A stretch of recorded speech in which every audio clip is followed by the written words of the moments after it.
And we are live.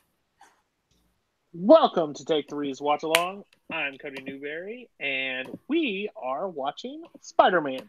But I couldn't watch Spider-Man by myself because that wouldn't be a watch-along. That would literally be me sitting in my living room. So, changing, I've invited some friends, and all Take 3 members. So, first, I'm going to bounce it to my co-host, because apparently we cannot all have three in the room except one time. So, it is Robert the Hobbit Parker. Robert, how do you feel about Spider-Man? I love Spider-Man a lot. Spider-Man is my favorite superhero of all time. This is definitely showing my age. This is a movie of my childhood. This is one of the first superhero movies I ever saw. This is one of the first superhero movies I was ever obsessed with, and I cannot wait to revisit it with you guys. He was too, everybody. I was. Next. I was in the womb. I love Spider-Man. Next, he has terrible choices in Throwdown competitors and some movies, but it's Matt Kearns. Matt Kearns, how are you today, and how do you feel about Spider-Man? Where's the freaking belt? No, I love this movie. I think I had to have been 4 when this movie came out. Way back in. Fun fact: this movie came out in 2002. So yeah, but I didn't see this movie in theaters. Actually, not this DVD. This DVD I actually picked up around the time that my favorite Spider-Man movie came out, The Amazing Spider-Man, and I got this for $5 because Walmart was just trying to get rid of these. But the thing about this movie is, I remember wanting to see it because I loved the animated show from the 90s. And I remember I got as far as the scene when Goblin breaks into Aunt May's house, and I was like, nope. And I did not watch the movie. I literally left, and my mom was like, "What? Are you okay?" I was like, "No." And I just stayed upstairs for them. And every time my siblings tried to watch this movie, I would just leave. I'd be like, "Nope," because Willem Dafoe scared the shit out of me as a kid. Now, when I watch this movie, I love him.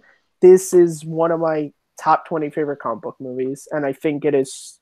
It's odd to say it's underrated because everyone talks about the second one, which I think is fine, but this one is superior to me. Well, that's a hot take. And we will be revisiting that on my next watch along because I'm probably doing Spider-Man 2. And the last but not least, the Sandman. Not the one from the third one, but Sandy Robinson. How do you feel about Spider-Man? Listen, you young babies, pups, little guppies in the water. Whippersnappers. You were little whippersnappers.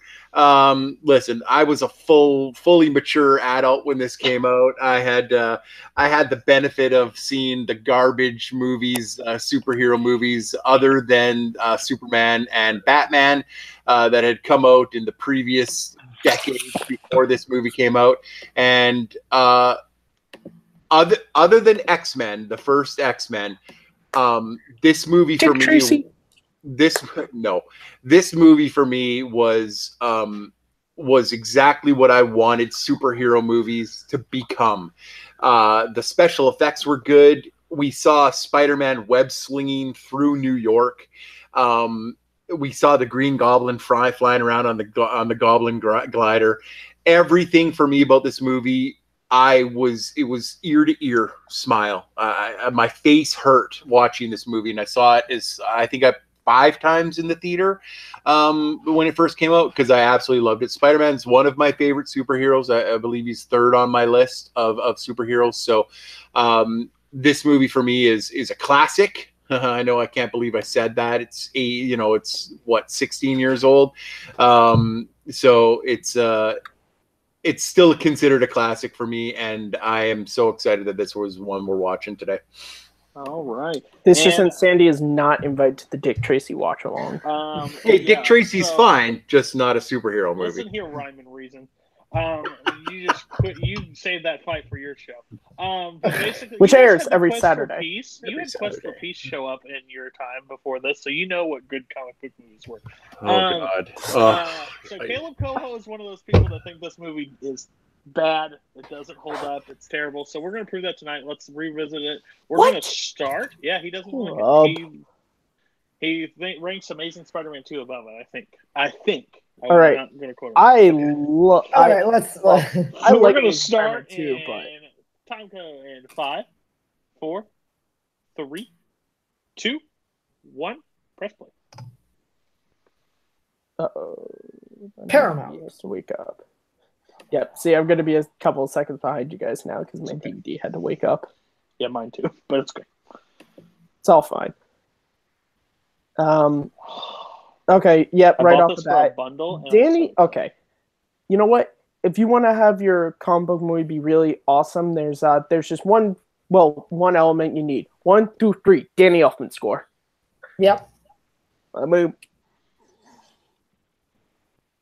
I will have to say though, the music is amazing, but the opening credits of this movie is really odd. Very weird. It's very Sam Raimi though. It's very Sam Raimi. It's so Sam Raimi. It did, however, if you guys ever saw, which it's not a great movie, but the opening credits, the parody of this in superhero movie is actually pretty funny. If you've ever seen that.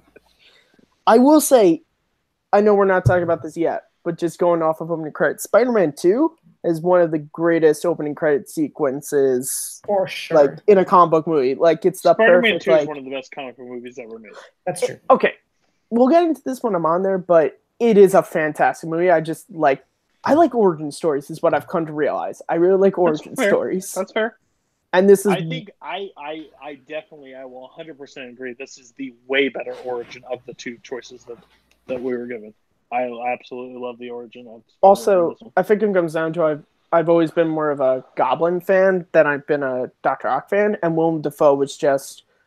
I don't know who you would have cast in 2002 that would have been better than him as Goblin. Oh, Dafoe is fantastic. Like he is perfect. How Dafoe hasn't played Joker is beyond me too. I think he's perfect.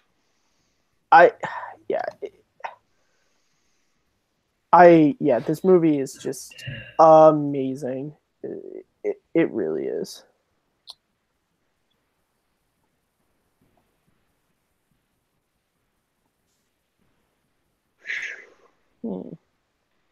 It's a little odd. You guys are sounding really quiet on the stream for me, so I'm just trying to figure out how to make it louder. Yeah, I don't know why, because my DVD isn't really that loud.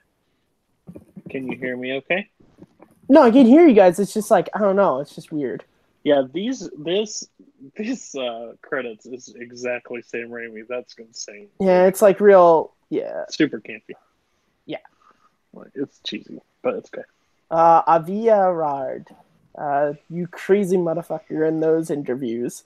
If you've ever seen him, he's a guy who clearly knows nothing about Spider-Man except he owned the rights because he's like, Spider-Man, he is, he's like one of us. He's wonderful. And you're like, dude, just crack open a comic book just at one time. Like, which, by the way, this DVD, I'm not sure if all the features have been ported over, but great features on this 2-disc DVD, I must say.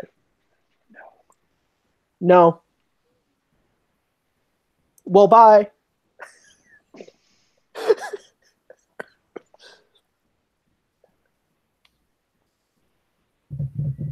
Oh, that's such a classic line.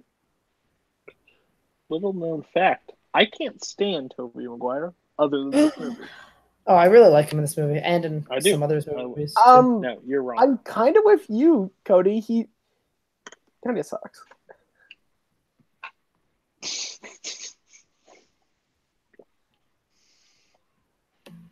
And I love that we see a young Joe Manganiello and like nobody knows. Like nobody knows. This is his first movie. This is his first feature film.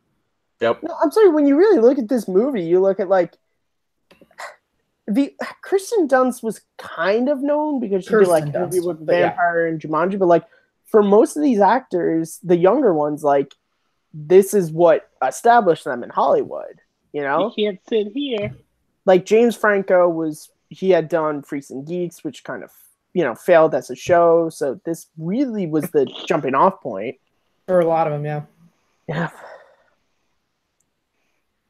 I'm sorry, when he was running with the glasses, he looked like Robert Parker To a T. It was okay. He really did. So, fun fact: when I was in Taekwondo as a kid, everybody on our traveling team had nicknames, and mine was Spidey because my last name is Parker. Oh my god! How did I not make that connection until right now? Yeah, I His always say parents that screwed up. my first son is going to be named Peter. Oh, you gotta do that, man. You gotta do. That's like I have a friend his last name is Johnson, and he said his first son's full name is gonna be his first name's gonna be Big, his middle name's gonna be Huge. His full name is Big Huge Johnson. That's funny. This like an intro scene for your villain. It's so perfect.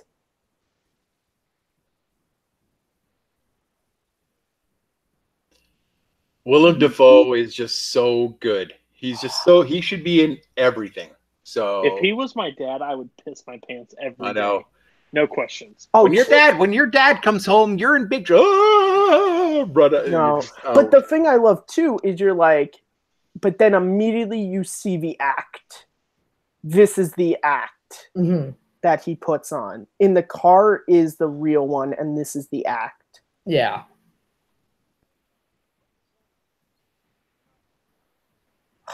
It's so... And also, I have to say, I feel really bad for Harry in this movie. All he wants is the affection of his father, and he's got to watch as his best friend gets his girl, the affection of his dad, everything, and he gets nothing. Rip.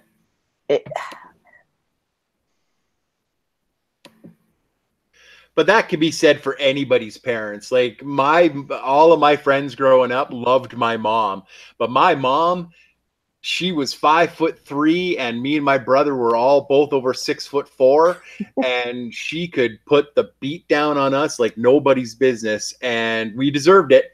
But our mom was not the best mom in the world, but everybody else thought she was. So everybody's parents are everybody's parents, right? Mm. Yeah.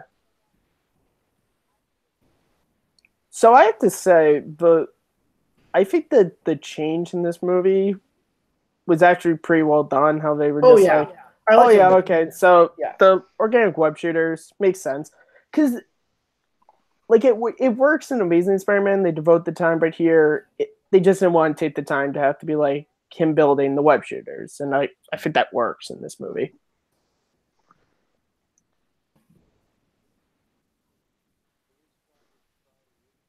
Wait a second, my dad actually works at Oscorp. Shit. Oh my gosh. I can't believe Oh my God, I this never teacher. noticed that he's in here. What? I'm sorry, just the... I get you now. Okay, so two things. One, the voice of this teacher. Two, the fact that they're all like 30 years old doesn't help that he looks the same age as all the students. Yeah, it really does. Or the simple fact that Joe Manganiello is like 2 feet taller than the teacher and about twice as wide. Dude, shut up. I think Kristen Dunst is even taller than this dude. Like the casting on him. Can somebody throw in a timestamp for the chat, please? You might not want to use me. I think I'm behind. Cody or Sandy? 8 minutes and 15 seconds is where I was, so I will tell you when we're at 9. So go to 9. We'll tell you when we're at 9 minutes. Like, you can tell, like, you think Sam Raimi just went to Tobey Maguire and said, okay, so that's Mary Jane. You need to stare as creepily at her as much as you can, but look as far away as you possibly can, because she cannot make eye contact with you or you'll break into stone. Yeah, I do have to say, though, Kirsten Dunst definitely... Like he's never seen a woman. Kirsten Dunst is definitely... Oh, I'm sorry. 10, 9, 8, 7, 6, 5, 4, 3, 2, 1, 9 minutes. Okay, so I'm like literally a second behind you guys. The thing about Kirsten Dunst is she definitely grew into her own as an actress as she went on. Like by the time she did like Mona Lisa Smiles and everything, she got really good. I think. She's been in a few things, but yeah. I think unfortunately for women, I think that there's a sweet spot from when you're young till you're about 30, and then Hollywood is disrespectful to you until you're in your 40s, and then you start getting those mom roles and stuff. She's one of the few who was able to go from child actress to adult actress. Okay, this is one of my favorite parts, not because of this movie, but because of the Sarah Michelle Gellar, Jack Black opening of the movie. Because if you've ever seen that, he starts taking pictures of her boobs in that instead of her face. Like, it just cuts. Same dialogue. Oh my god. That opening is hilarious if you've never seen it.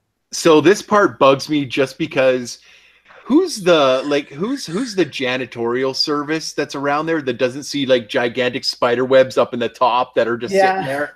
Hey, Sandy, was that an intentional pun or? I do find it really funny that the spider's blue and white, so it just automatically makes him have to have his suit be blue and white. Or blue and red. Okay, now this is the issue I have too.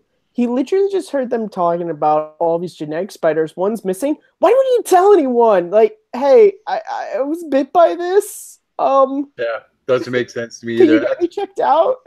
You know, guys, I found number 15. He just bit me. Is that an issue? Do you have an antidote? Am I gonna die? Is there an ointment I can put on? Yeah. Hey guys, this is a very useful military thing. We swear.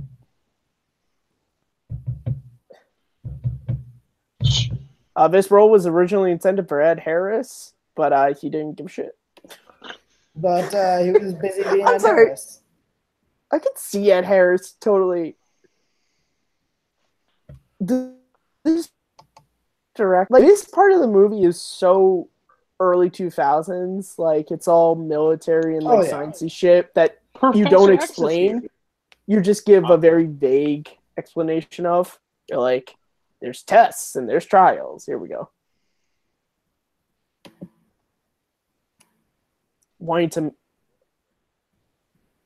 don't marry a Kardashian.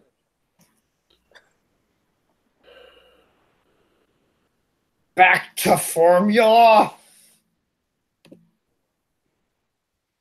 Formula.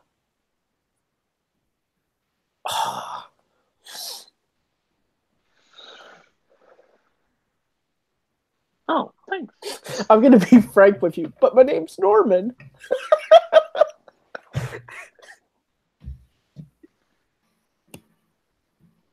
Tonight's watch along is brought to you by Squirt. Who drinks Squirt soda? I've never even heard of it. It's grapefruit soda.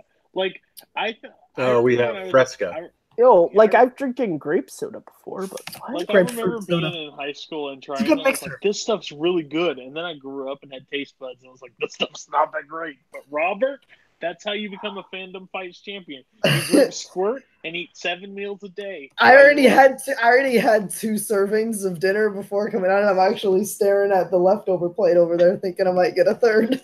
His roommates hate him because they think there's no food in the house. Nothing left. I eat so much for being I'm 5'3". For being such a short person, I have such a big appetite. So which one's the best Aunt May between the 3? Sally Field. Rosemary Harris. Sally Field. Rosemary. But I'm a huge Sally Field fan, so I'm very biased. I love Sally Field, but I'm going to give it to Marissa Tomei. So. Sandy's been booted from the call. Fair enough. This is also very early 2000s. I'm too old for computers. Even the computers need analysts. Computer salesman. Yeah. Wait a second. It's like when people go, I need a smartphone, but I'm not smart. So funny. Oh, that's the funny thing about this movie is just the technology. You're like, none of them have cell phones, really. Like, so good. Brutal. Okay, this shot coming up, you can tell they used so much CGI on it because Tobey Maguire was fairly, ripped when they did this movie, but they have to make him seem really, really like skinny. Yeah, and like it's a funhouse mirror effect. It's because his head does not match his body. I just love that he walks in and they're like, "How's the filter?" I don't feel well. I'm going to lay down. Like, and neither one of them came to like see him. They're just like, okay, Peter's all right. All right. You know why? Hey and Uncle Ben, they're riding the hobbity horse right now. They're like like, a guy Peter's that's sick. so smart a guy that is so smart, he gets bit by a spider. Wait. I'm just gonna go lay down. Time out here. Look at that thing on his hand. At no point his teacher or any other student noticed that. And was it goes away by the morning. It goes away by the or it definitely decreases in size by the morning. No, but I'm talking about on the bus ride back home. Yeah. Not a single person noticed that. Harry didn't notice that on his hand.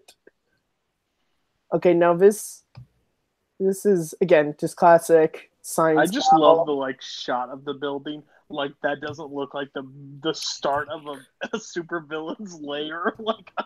You just need a sign that says "definitely not evil." Yeah, and it's got like this huge green tint to it because I wonder what he's gonna be.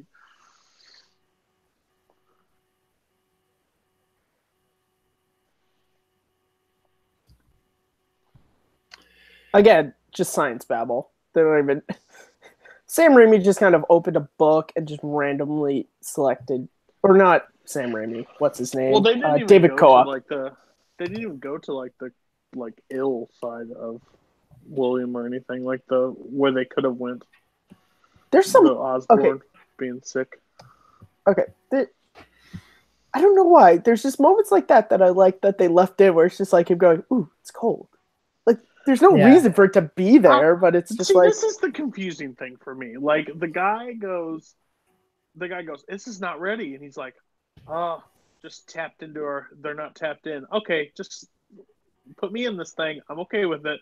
Even though he's not, he could have just stopped. He goes along Strom, Dr. Strom. Yeah. Like there's not he doesn't. Yeah, there's no real resistance to it. He kind of just goes along. This is such 2000s. I love this entire Well, especially some of the again, they don't gas chamber. That's normal. You know what the thing is? They don't make movies like this anymore. I'm kind of upset because everything now has to be really realistic, and it's like, guys, this is a story about a kid who gets bit by a spider and can crawl on walls. Let's have a little fun with it. No, this is campy, but it's intentionally so. It's campy in places where it is, but it also lets the serious moments be serious. Yes. Well, Sam Raimi couldn't have done a super serious Spider-Man. No. And honestly, I'm glad that he didn't because I think this movie works. He's turned into the Incredible Hulk, guys. You won't like him when he's angry. Ang Lee comes in. I can do this better. Is that your Ang Lee impression? Yeah, it's not bad. I did a terrible Professor X line where the general that was involved in the wheelchair rolling behind him. I was like, "There's Professor X."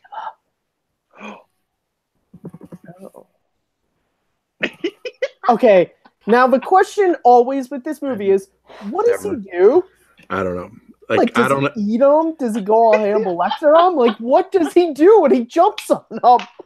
It's not the jump that bothers me. It's the with his arms all spread wide. I'm like, what are you doing, dude? I just want somebody to showing the.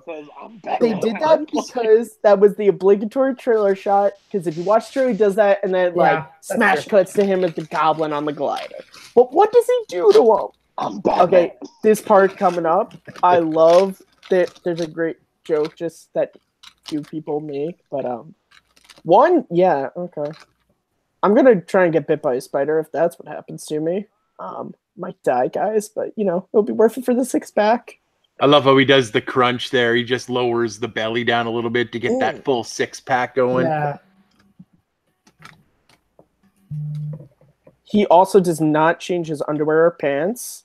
Just saying. Also, he's like, wait a second. I never noticed this before.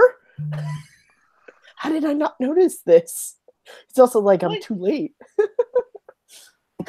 How creepy is their window right next door and they don't lower blinds? Yeah, I'm sorry. I know Aunt May's. I know Mary Jane's parents are kind of shitty, but you think they'd be like, we know there's a young teenage boy right across the way. Let's just switch her room. Blackout curtains. Yeah, God. I always love this part. What people say is you need to grow up and move out because you're actually 30. They've aged so old. Get out, Peter. It's time for you to get a real job. Who's stopping you? You're just gonna be a dirty whore, just You're like gonna your be trash mother. like everybody else. You're just I gonna have be to a. go to school. That You're doesn't just gonna stop be you from being trash. Get out of here. You're just gonna be a dirty whore, just like your mother. Who was that? That's my mother. I'm surprised you didn't go with the obvious. Honey, if you dress like a whore going to school, people could treat you like a whore. I'm sorry. Does anybody want to do the super bad thing, like right here, like walk up and like she turn around and be like, "It's 10:23." Linus Hey, guys. appreciates it. Yep. Peter Parker, definitely not a creeper. I love the Wall Street Mafia guy that was just walking down the street in his Shit. trench coat in the middle of a sunny day. Oh, the extras in this movie are just. Guys, do you see something normal? Like green there? There was a green Mustang. I think the Green Goblin's going to be in this movie. Oh my god. Peter looks at it. Wait. I'm going on Peter. a limb. Wait for it. Peter looks at his hand. Sticky. Man, no difference there. Wow, that's what we're doing, huh? We just Okay. went X-rated, folks. Hey, Matt, Superbad was last week. This is Spider-Man. Sorry, So you need to catch up. that's again. This is all come from that great opening with Jack He's Black. passed out, but how did he put his clothes back on? I feel. Well, you know, when you do the move, when you do the No, move, I'm sorry. clothes just jump I want- on you because they're I so. want it to be a different version of this movie. Harry comes in. Dad, are you okay? Turns out, yeah, I think a find has the head of the doctor. It's okay. Dr. Strom, everything's fine. Oh, we also have. Is this where we first see the worst butler in all of history, which is also Bill Paxton's father? Yep, there he is. Worst butler in history, for several reasons. The glider's been stolen. Ah, You're kidding yes. me. You guys remember high school when all your high school students looked like they could be your teachers? I remember that. I do remember that, actually. I'm sorry. Also, just dumbass. First of the. Can we just take account Mary Jane being dumb? There's count one. Oh God, this moment. Sand. I hate sand. It's cool. It's rough and coarse and irritating, and it gets everywhere. That's the equal to that line. How is it possible that we're watching Spider-Man and you guys still have the opportunity to take a dig at my prequels? Son of a bitch! Because this came out the same year as Attack of the Clones, and actually in the same month. You're breaking my heart. Okay, you know what? Oh God, stop it. Cody. Oh, I will gladly revisit. I will never revisit probably Attack of the Wait a Clones. but I'll second. revisit Revenge of the Sith. This is weird. What? I swear if this never happens. Oh. What have you done? It's Matt not me, Ryan. it's Sam Raimi. I'm gonna walk really quickly. Here Flash. it is. Like that's not the most noticeable thing ever. You're dragging it.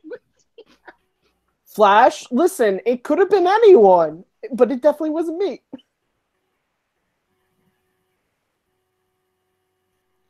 Parker. I just like he gets up and looks. Parker. Is that what the bullies used to yell at you, Okay, Robert? so- when you Yes, were away? actually, Story- yes, that's accurate. There's a story that Joe, I always mess up his last name, Manganiello. tells about this, which is before they shot this fight scene, a crew guy offered to Ew. pay him Like, what's wrong with $100 to actually punch Tobey Maguire in this fight, and he was like, "No." That's the accident. That's the story. Is anybody checking on the chat? Just wondering. I am. Okay. Whew. Sort of. Okay.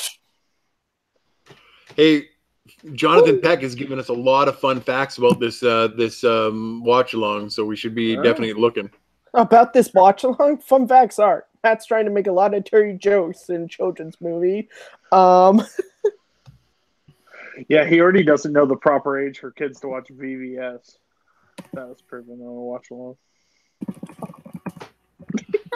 All right, Jonathan Peck has fun fact number 5.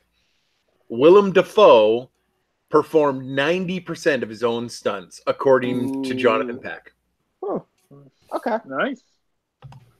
Yay! We'll also, revisit the fun fact corner every 30 minutes. There's no. I'm sorry. How? For defending himself? Yeah, I always hate that line too. Yeah. You're a freak. It makes no. But it makes. What's the line? What does he say? He says, "Jesus, Parker, you are a freak." I'm like, how? Yeah.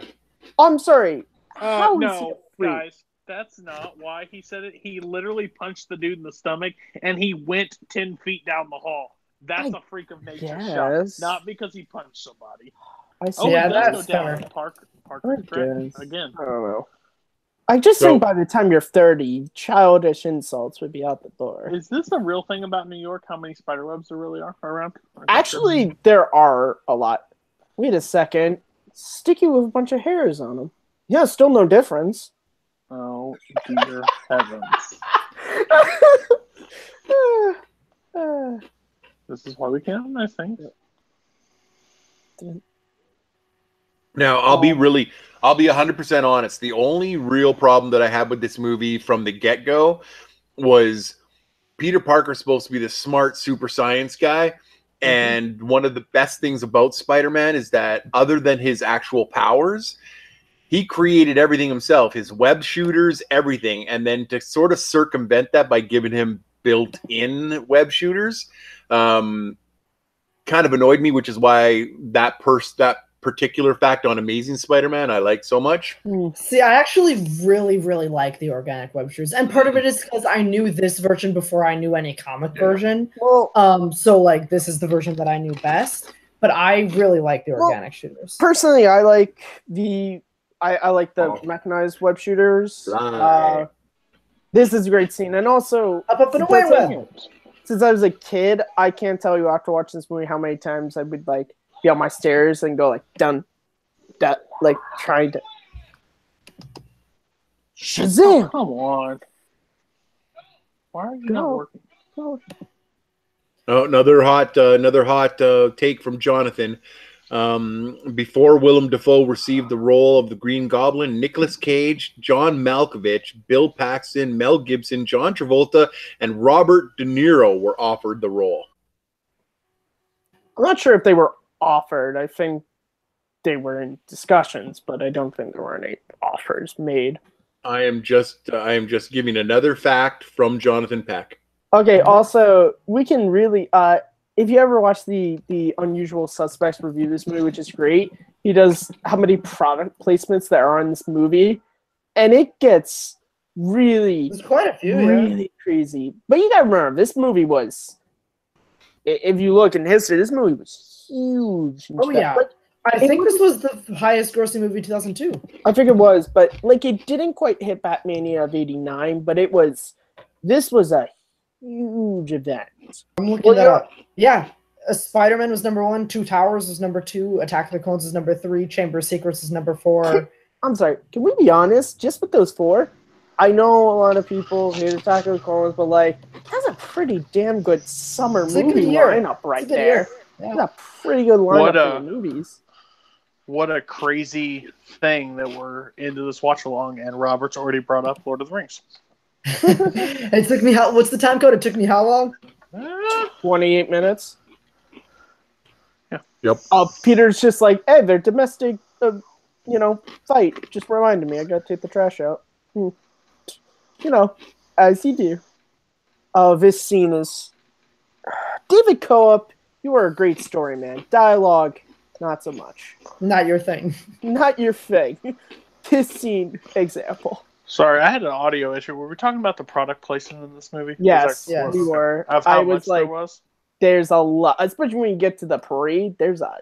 But I have to think about it. To get the budget, they only had one real successful movie besides Batman, but then the Batmans weren't the greatest, so they probably had to sell out a lot to get more money for the movie in the budget. This movie was Paramount? Yeah. I mean, I'm not saying they're not rolling with dough. Like, that's not what I'm saying. But still, if Sam Raimi wants to pull off the type of movie he wants to, you're going to have to get when some you sort look of at budget. when this movie came out, you had So most Paramount of the, oh, I'm stuff. sorry.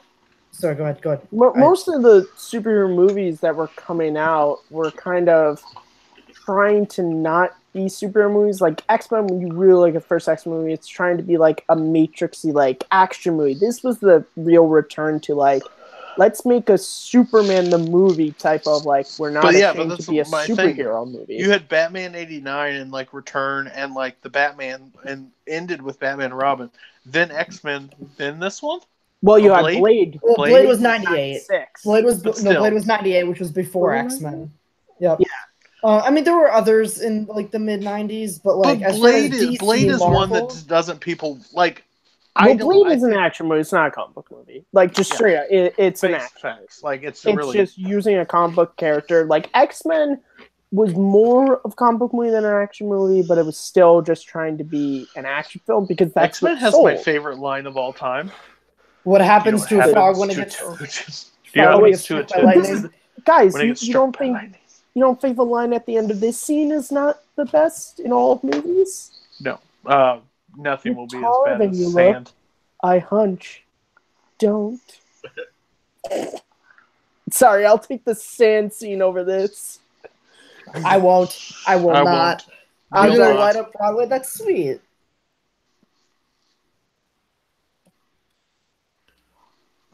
What do you expect 2 30-year-olds to do?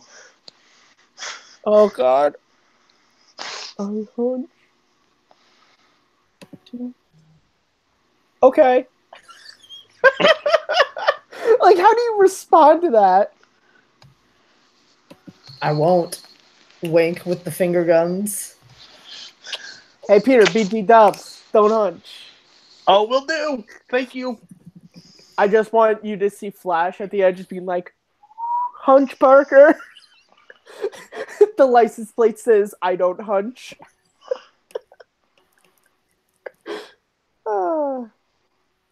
Don't scratch the leather. What is she, a cat? Like, what are you talking about? How is she going to scratch the leather? Did she just get in there and start clawing stuff? Like, ooh, he's such a cool car, Flash. So, Sandy, you know how we were talking wrestlers the other week? Yep. I finally found my favorite Macho Man promo ever. Yeah. It's Macho Man. First name Macho, last name Man. Check the boots, brother. Like, what? What? Okay. Now this is... That's great. Love it. This is the one part of the Spider-Man mythos that I've always had an issue with, which is, when does he, like... Since when is Peter Parker like this amazing like designer who knows how to like? I mean, he's a photographer. He's got some like artistic ability. Matt, he was bit by a spider. I guess that's why. Know what talent? You know what the Venom went? I guess the Venom went to his head because he's like, definitely the best way to fight crime and to hide is gonna be bright red and blue. Definitely. BT Dubs, totally American. Now, I have no problem with him being sort of an artist, like me, if I was to try to draw Dr. Pepper. But the fact that he, in the span of a night, became Steve Ditko, this I've always had an issue with.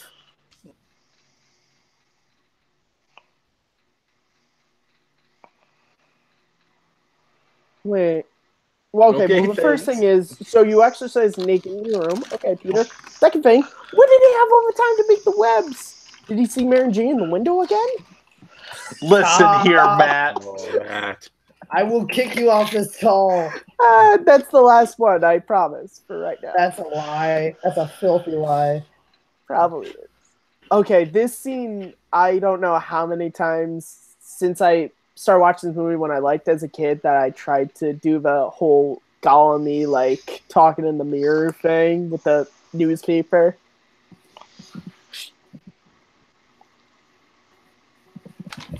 Maybe you're so embarrassed that you still haven't found a job, Uncle Ben, you lazy ass. Yeah, Uncle Ben. Wait, what? I need the exercise of walking to my car and then out of my car. Shut your mouth, Matt Kurtz. Uncle Ben does what he wants. I will say this dialogue does seem a little bit forced.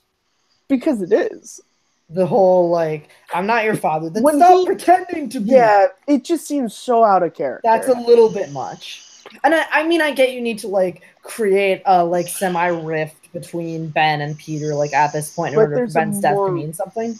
But, there's like... a more realistic way to do it. Which, Yeah. honestly, I think in Amazing Spider-Man, this scene is a little better. It feels more real. The way the rift happens and the anger, where it's all coming from. This one is just a little bit too... Actually, this is not forced, and I will defend this for the main reason. Okay. He is playing a teenage kid, and this would literally how a teenager is supposed to. But the problem is, Tobey Maguire is too freaking old sitting there, and it seems like it doesn't fit the character at all. But it really is. Because no one watches this and sees a high school kid. I don't care what anybody... You can't. It looks like an old man's trying to give a 30-year-old advice. Like, stop fighting in high school. That's honestly why I'm sorry, just... Still a great line and delivery, but I think that's why the second half of this movie I like more when he's in college and he's actually Spider-Man, because it feels more believable than this. I just mean to say lines for the trailer.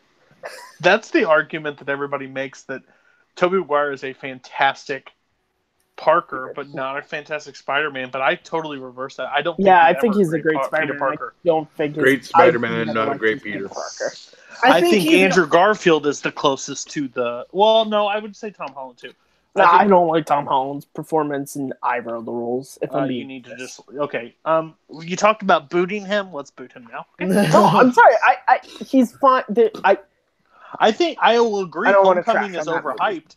Homecoming is 100% overhyped. But I would prefer to talk about how much I love the thing to a kid rather than Tom Holland. Yes, I freaking love. Oh my God, Macho Man! Bonesaw is ready. Oh, yeah. Savage was so jacked for this movie. I can tell you, like, when I was a freshman in high school, in our English he's on his way out right here. This is it. Also, Bruce Campbell is so, like, he should be doing this in real life. He should just be a wrestling announcer. He should actually, He's so good. Jake is very excited. Jake Marangoni is very excited that Bonesaw is ready. I can tell you how many times me and my friends did that, and we also did, Spooky Chicken. Also, Octavia Spencer is in this movie? Yeah. Yep. Yeah. Oh, wow. I actually have on my computer I made a short promo for this movie that's like, Spider-Man starring Tobey Maguire, Kirsten Dunst, Willem Dafoe, and 3-time Oscar nominee Octavia Spencer. It's funny. I'll find it on my computer. I'll send it to you guys later. Mm-hmm. But it is great. Like, what wrestling is this? Like, they're just like, yep, we're gonna allow this guy to just. I tell you what, brother. Size ready. Size ready. Was that Aaron Paul? Because you gotta think, like, WCW ended 2001. He was done. This moment, his acting is so just. Oh, that sucks. Who? Bruce Campbell. Oh. Spider. God. Oh, it sucks. I just love Bruce Campbell so much. He's so good. Spider-Man. I said I'm the human spider. I don't give a shit. No, he got my name wrong.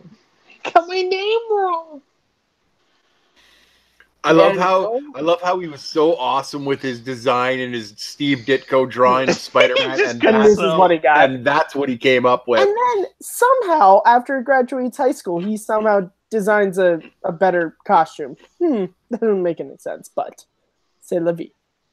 Oh, and just to keep on with the wrestling aspect of it, I believe all the Bonesaw girls are the Nitro girls from Monday Night Nitro or Monday Night Nitro. Probably. Yeah. But WCW was over at the time of Yeah. at 2002. But yeah, could have been.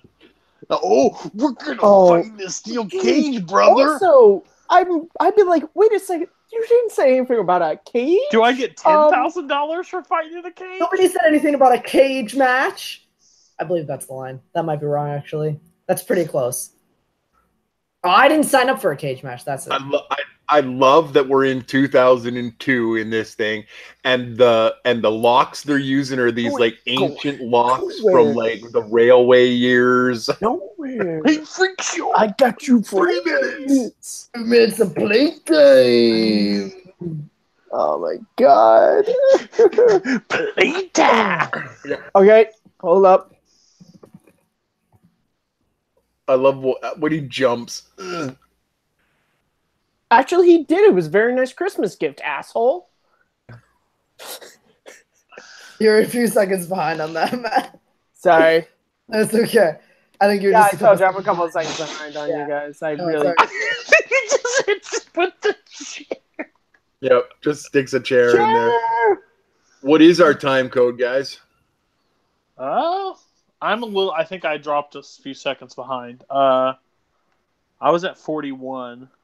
I just passed 41 6 seconds ago. So we're probably about 41:15, 41:20, somewhere in there. He just got kicked in the stomach. No kicking and wrestling. There's kicking in the face, which is he just got flung into the ropes in my screen. Yeah, I'm a couple seconds behind you. Okay, I'm a couple seconds behind, but not bad. That's all right. We're close enough. Yeah, it's not that bad. Does somebody need the time code? I don't think in the. Excuse me, I don't think in the chat they've said anything. No, it was just me. Bonesaw is ready. Jonathan would like to know what we think. What do we think of the James Cameron version of Spider-Man? Well, I've read into it, and honestly, I like James Cameron. I don't think it would have worked. Honestly, I like James Cameron on select things, so no, thank you. Don't touch Spider-Man. I'm seeing her too. There's some things I like him in, and then I don't like blue people, so no. Okay. Wow, I mean, there's no need to bring color into it, Cody. Man. My bad.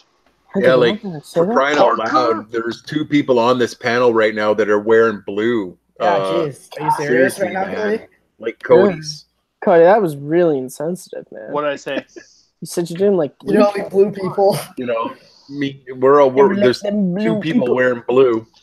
Well, that's it. I'm going to be removed from something. Okay. I don't know what, but it's Hold up. This moment right here, I've never understood. Where he steps aside? No. It's this dude when he's like, it's like he had a gun. It's not my job to attack the man with the gun for your money, asshole. I fail to see how that's my problem. It's not the fact that he didn't stop him and it's the fact that he just screwed this guy, and then he goes up to him and says, "Why did you let this guy screw me?" And his response is, "Because you just screwed me, dummy." Yeah. He doesn't like blue people either. Apparently not. Oh. Okay, I will have to say this is a really great acting moment, McGuire. I have to say, It's my uncle. I've seen this movie a lot of times. You're gonna find out when we do The Departed that you're gonna wish I wasn't on your watch along crew. I mean, spoiler alert for what's gonna happen in 2 weeks, but yeah. Yeah. Peter. That just gets people to join up early. So they know what's coming. We're doing The Departed in 2 weeks, everybody. Peter. I've never seen it, so. Oh, Shit, it's my favorite Scorsese movie. It's mine too. Oh, this moment. Because wait, it goes me this week, Linus next week, And then me. you? Yeah. You? Okay. And then me.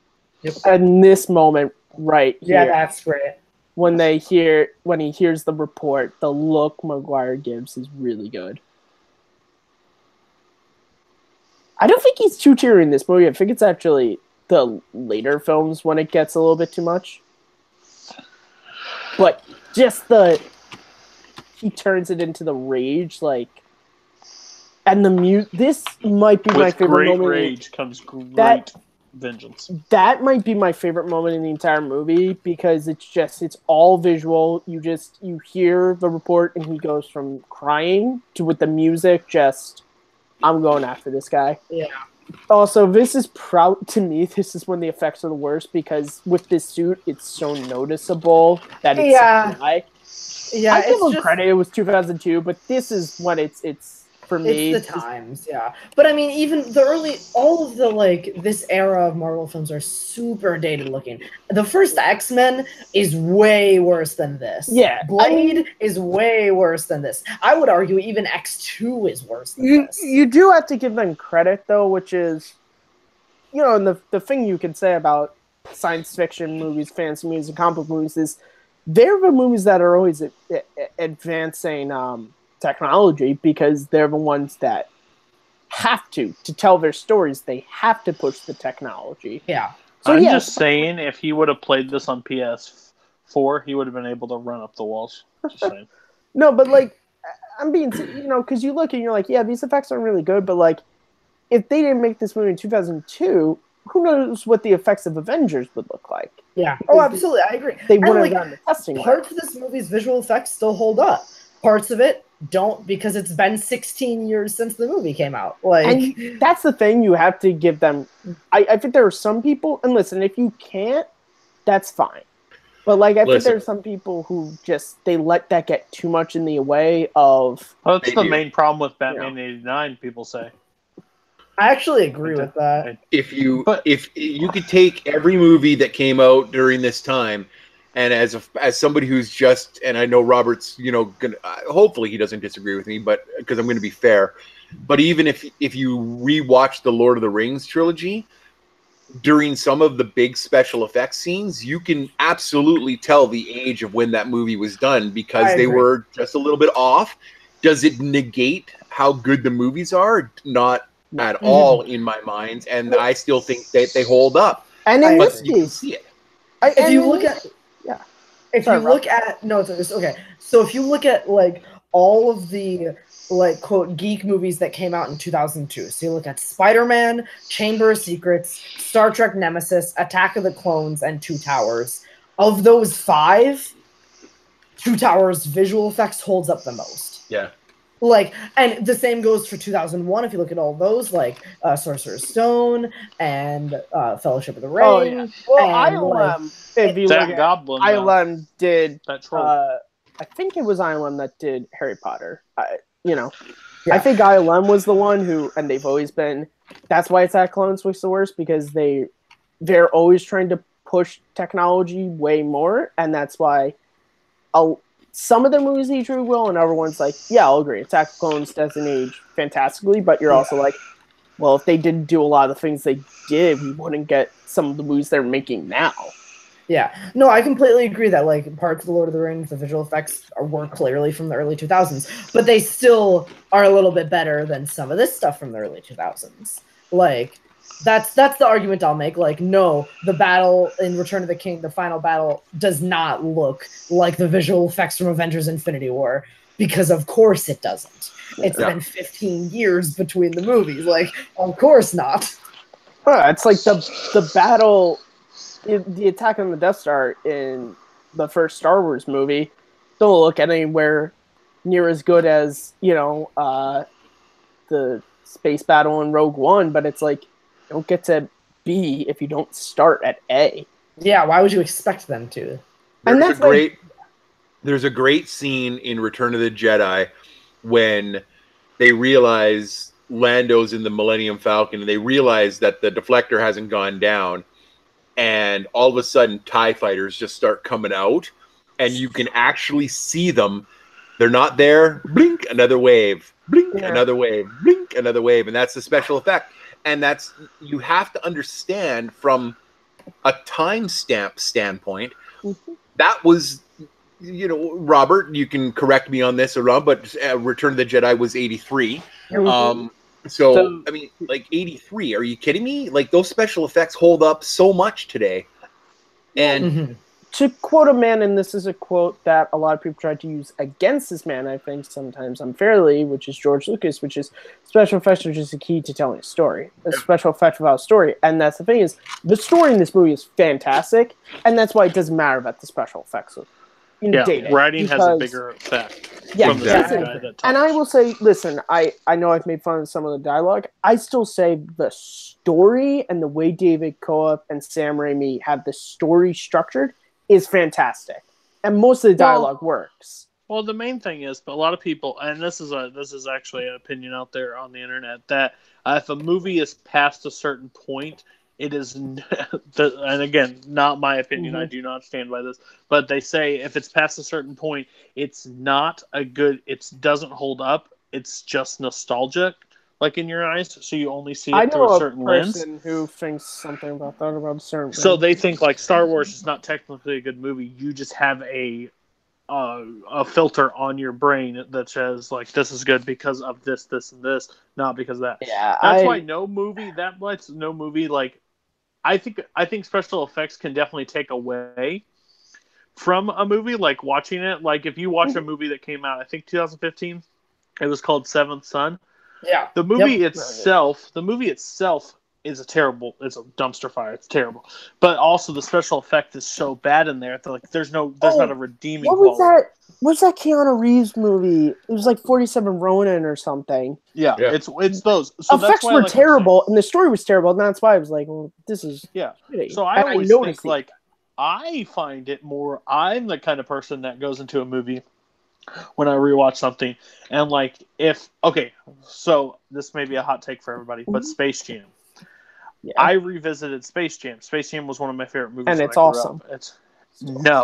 If you rewatch Space Jam, there's certain movies that you should just stay in your childhood and not go back to because the writing in that movie is horrible. Oh, that's like one of those things. So like when I go back and watch a movie and the writing, I'm older, so I pick out the writing now and I watch it. And I'm just like, oh gosh, that's just terrible.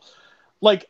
For me, for example, I didn't remember the tall line and hunch, and like I don't remember that. And watching, I'm like, "Good Lord, that is gross." But then I have so many other moments in this movie that are fantastic, so I'm okay. Oh yeah, and Cody, by the way, funnily enough, my Space Jam was the movie Snow Day.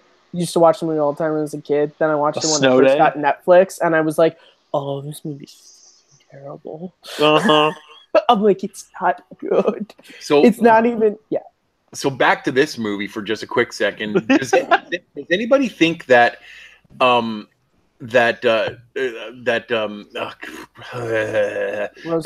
Harry Osborn went after Mary Jane because Peter was getting all of his dad's attention, and it was a revenge thing against Peter? Although they kept on making friends because she was hot. Norman is sitting there going, "Way to go, Peter! Way to go! Well, Peter, you're awesome!" And then Harry just wanders off and sees, Mary Jane breaking up with Flash, and just gets right in there. Maybe. Listen, I don't think it was that. I think it was Harry, and we especially see this in the next movie. Harry is always trying to be his dad, and his dad is super rich. He always has the good girl on his arm, and Mary Jane is the hottest girl Harry knows, so of course he has to go after her. It's all about the looks for him. The thing that I feel as a huge Spider-Man fan of the comics and stuff, I honestly don't believe there has been a great Mary Jane or Gwen Stacy like combo on screen. Like this, I think this one is close. But like even in Amazing Spider-Man and stuff, even with their, I think, and I don't think it's the acting between them. I think the writing, it's never you feel like that Peter loves or wants Mary Jane and Gwen Stacy, but at the point like it's never like this real emotion, this real feel like how he feels because the whole tie to Peter Parker is. He's lost so many people in his life. Like Mary Jane's the one thing, or Gwen Stacy's that one thing that he keeps going to, and it's never like that's it. You can't take that thing from him, I'm gonna disagree with you a bit on Amazing Spider-Man. I think, and this is how people watch movies. I feel that with Gwen Stacy and Peter Parker in that movie. I feel that. Well, that's again, fair, but you also, but that's the thing. They ruined that in the second one, Agreed. and it has that effect. They did not earn what happens in Amazing Spider-Man 2. Agreed, I would stand completely, by that's not and say I will. it was not upsetting. It was not sad. It was almost like, wow, that's how you decided to do it, because that's such an iconic scene. Yeah, and they ruined it. Code is absolutely right, in my opinion. I disagree. I'll put it that it's a different discussion for a different day. Honestly, they're my favorite. No, I believe Emma Stone is the best love interest to it. I just don't feel like I have no problem with the cameo coming up. Oh, so by the way, growing up as a New Yorker in the early 2000s, a lot of these people exist. That last guy, I've met him on the train, though. He's a fucking looky-loo, and I don't except they're not cursing. That's the one thing. We just missed Xena Warrior Princess Lucy Lawless. Looks like a man. And just a question in the chat. Yeah. We have Jonathan Peck wants to know if we have... if we enjoy any of Sam Raimi's other movies, like Evil Dead 2 is one of the greatest horror films ever made. Yeah, Darkman. I love Darkman. I've not seen Darkman yet. I want to see it. I love Darkman. It's got Darkman, Quick and the Dead. Is great. Yeah, Darkman and Quick and the Dead are probably two of my favorite movies. I love Quick and the Dead. It's such a good guilty pleasure for me to watch. He's got Drag Me to Hell, A Simple Plan, Evil Dead, and Spider-Man, of course. Okay, guys, just some of the greatest casting comic book movie history. I would argue the greatest supporting character casting, like normal people, like non-superheroes in a superhero movie. The best casting ever is J.K. Simmons in this movie. The closest is Gary Oldman as Commissioner Gordon. That is a close second, but I say J.K. But no, Jameson, no. He's so good.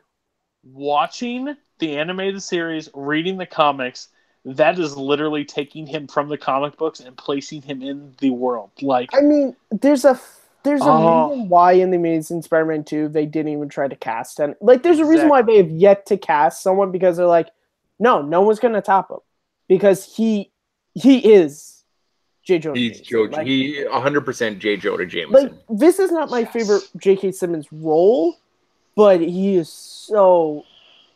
I just especially love the moment, especially the moment we get to later on in the movie. The moment we get to later on in the film, he's so good. When he's like in the costume. No, that's in Spider-Man. No, I'm talking about. I know, I get confused momentarily for like a second there. The moment it's the moment when Goblin comes into the office. The way he acts is so. I knew you two were in coots. Also, I don't get what, like, you're a waitress, like, you're a college student, you're a waitress, okay, cool. Like, who cares?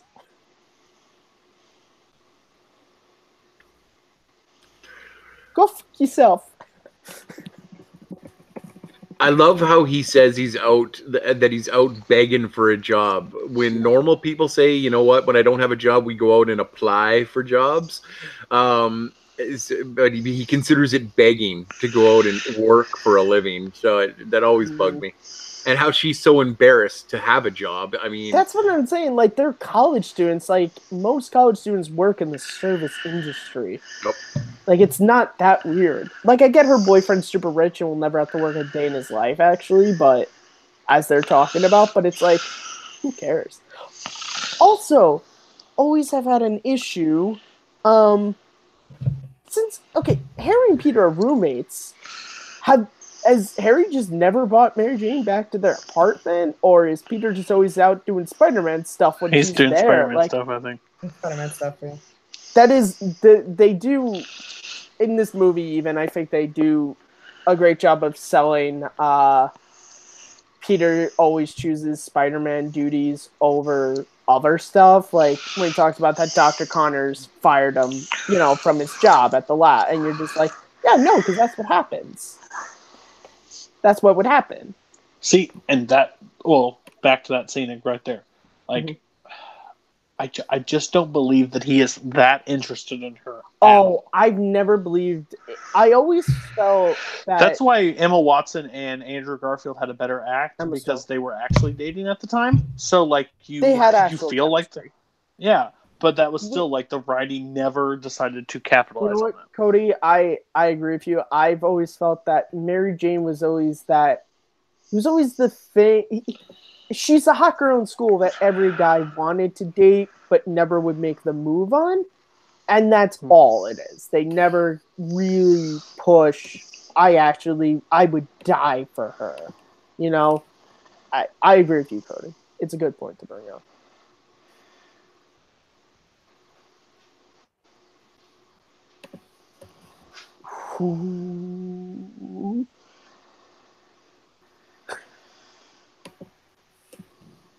This is my favorite part of watch-alongs, is when someone really loves the movie and we just watch them intently watching it. Just watch the movie. Yeah, no, it's my favorite, especially since I love this. Just back to our Few Good Men watch-along. Most of it is just me not talking. It's just me watching the movie. Yeah, A Few Good Men is one of those like movies that... At a certain point, I like turned to camera. I was like, I apologize that I haven't been talking at all. I just want to watch this movie.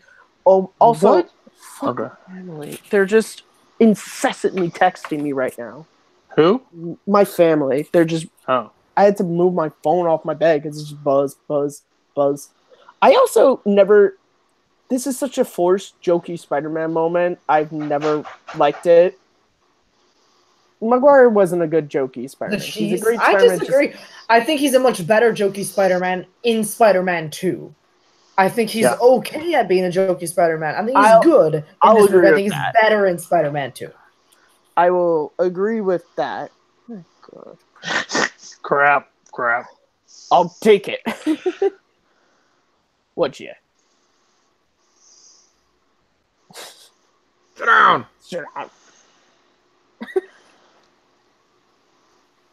Yeah, no. J.K. Simmons is legit the best J. Jonah Jameson ever. Yeah. Also, he's not a bad Commissioner Gordon. No. I know we only saw him in one scene, but he's not a bad Commissioner Gordon in that one scene. 2. Well, there's the one of him. One leads into the other. There's the one there's the one of him walking through the police department, and then that leads up to him on the roof talking to Batman. Get your nice Christmas meat. Also, we get another creepy Tobey Maguire moment right here. Yeah, a little bit. And a young, unknown Elizabeth Banks. Yep. With a terrible haircut. It's very that's a wig. But perfect for the comic books, because that's exactly how Betty Brant looked in the comic books. So off subject to you guys, I'm curious about the panel here. What movie do you remember? Not your favorite movie, but what's the movie that made you fall in love with movies? Oh, good question. There's too many. Like you remember leaving wow. Leaving the theater. Oh, it could be theater or at home. Like one of those things that just click. Like, you know what? That's it. I love everything about this. It wasn't a movie. It was a documentary. Okay. It's so stupid. I know. It's the making of the Phantom Menace. So it's called The Beginning. That is the reason why I'm sitting here. That's the thing I saw where I went like, this is what I want to do.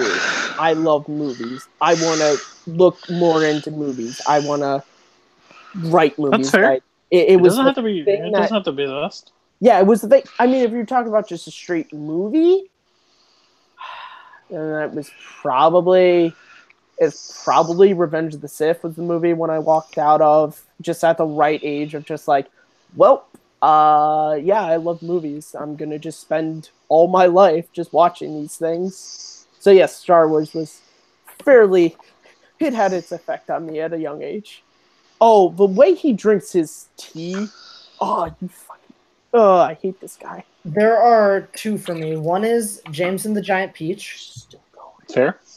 And the other is sorry, let's hear it for Macy Gray. It's the 2000s. It's the No. Those terrible balloons.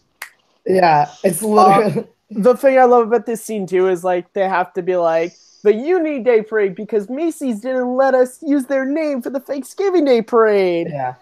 This is what it's supposed to be. Yeah.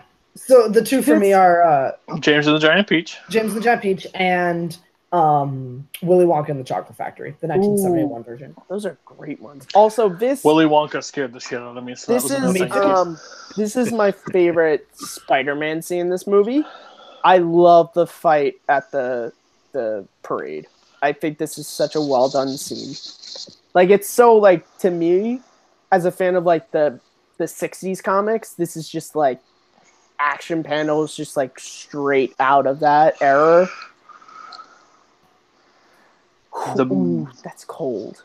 The movie for me, it's not Lion King. Lion King, of course, is like the movie. The movie. Mm-hmm. There's no question about that. But like, I didn't see a ton of movies, but I remember the movie that really stuck with me was Monsters Inc.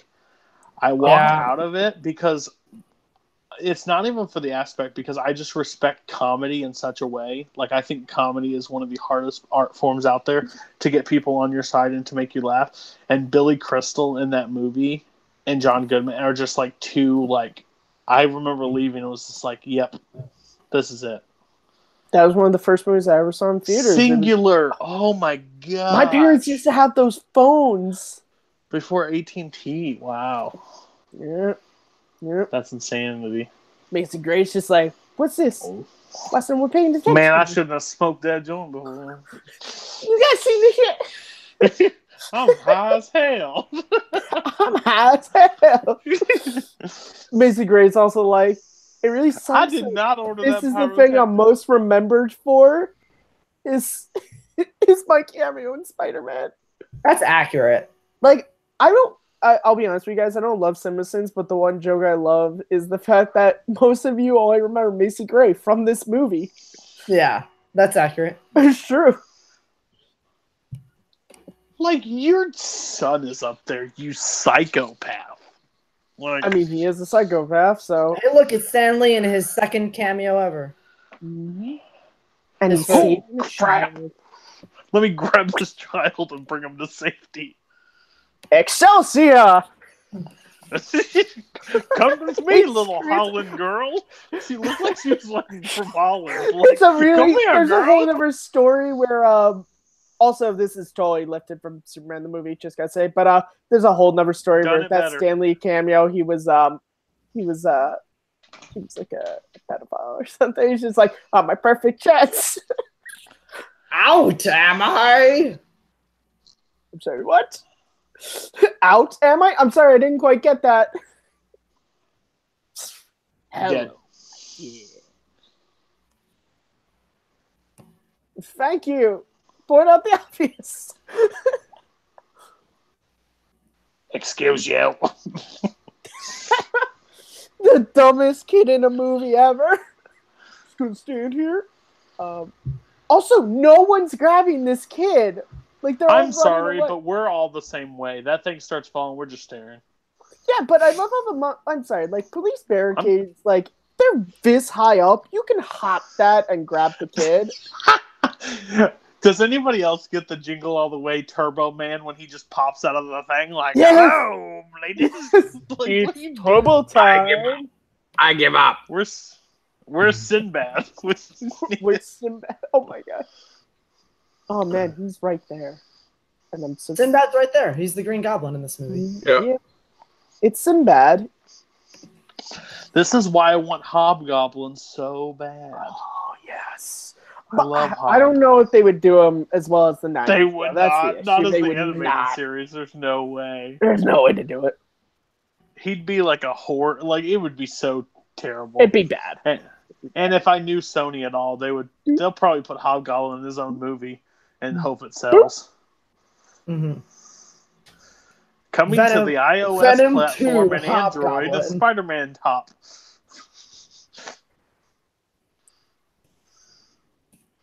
No, you idiot. I'm supposed to punch and you're supposed to duck. We rehearsed this several times. Ew. Might have been a design flaw in the glider to make it that easy that you could just punch it and it's gone. That's why Also, they're closing out. That the was like, business. let's not forget, that was supposed to be designed for the military. What soldier would ever be using that in a war? That's fair. Sorry. That's fair. Like, what soldier? I'm here to save you, Iraq. Here I am. The Marine Goblin. I want the one extra. She's like, wait a second, guys. I think he's abducting that woman. He's not bringing her down. All right, to keep you safe, I'm going to take you several miles away from anyone you were with. And now, Mary Jane, we become one. Now, Mary Jane, love me. Here's the church. Now, Mary Jane, marry me. Man, she leans in like she's smelling him. Like, what the heck?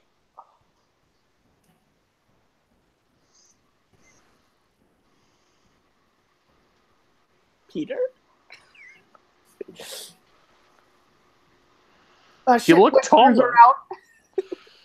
You're a lot taller. Hey, Spider-Man, don't hunch! Don't hunch! Don't hunch!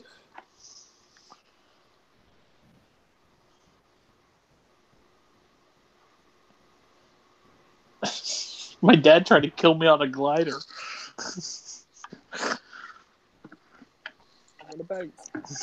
I did not try to kill her. I did not. I did not kill her.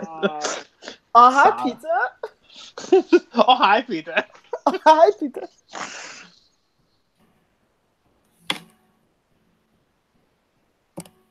He's not incredible. He's amazing. See, now, if I'm Harry, she's been talking about this great Spider-Man, and right before I say don't let the bedbugs bite, she hangs up. And she's having an affair with Spider-Man right now. She wants the bedbugs to bite, am I right? Yeah. Oh, no. Hell yeah. Got it. Got him. That was a lot more edited down than Matt, so I appreciate that. I got you. You're welcome. Oh my god.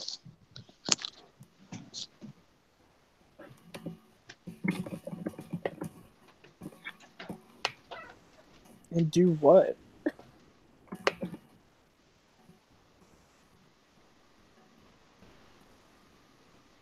Also, Peter. Not me. Peter, there was this weird thing where we found your clothes. You were nowhere to be found. Can you explain that to me? Yeah, what happened, man? What happened, man? Like, I know you were scared, but... Aw, man. This scene. I felt the cold shiver down your spine.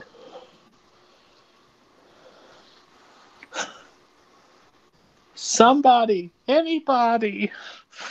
Help. You know I need somebody. I need help. Not just anybody. But what is that from? Like, help, anybody. What? What do you What's mean? that movie from? It's from a movie. Help anybody. Help. There could be Help. several movies with that. I know, but it's like, help, somebody. Oh, gosh. I don't know. Horton Hears a Who? Oh, no, it's Lion King. Sorry. No wonder. He's down in the Grove. Help. Wait a second. Norman also having a scotch at like 9 in the morning, I see. It's 5 o'clock somewhere. Also, what like African like fetish does this man have?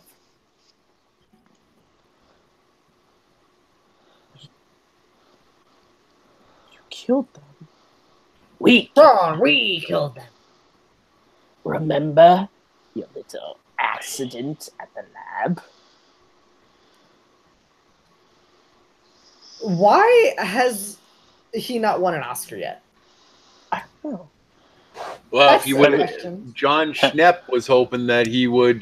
Florida He would have went for the one Yeah. Cody just said. Who won for Florida? Or Richard Jenkins won, right? For Yep. Shape of Water? No, for what? Supporting? Supporting. Yeah. I think Richard Jenkins won for Shape of Water. Oh, Sam Yeah, Rockwell. No, I'm stupid. Sam Rockwell. Yeah, I'm so stupid. I knew that. Sam Rockwell for 3 Billboards. You are awarded no points, and may God have mercy, Mercy on your soul. This is the other thing about Spider-Man that's always been an issue. He's in New York City. If he hates the prices and the things J. Jonah Jameson is doing, go to another paper, Post, the Times. Like, there's several papers in the city you could sell your photos to. Besides just the Bugle. Print is life. Really? With that haircut, you shouldn't. You sure? You probably shouldn't. Oh, right here. Yeah, Yeah, this moment. is great. This is my favorite moment of him in the entire trilogy. Really? The way he's not gonna sell out Peter Parker. Yeah, like he's fair. a jerk.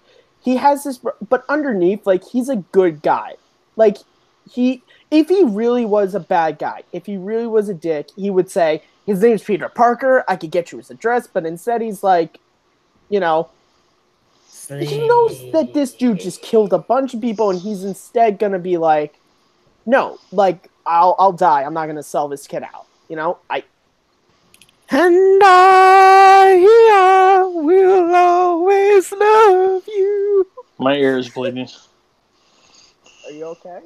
My ear is bleeding, yeah. You're singing. Or do you not like Whitney Houston? Or do you just not like me, Cody?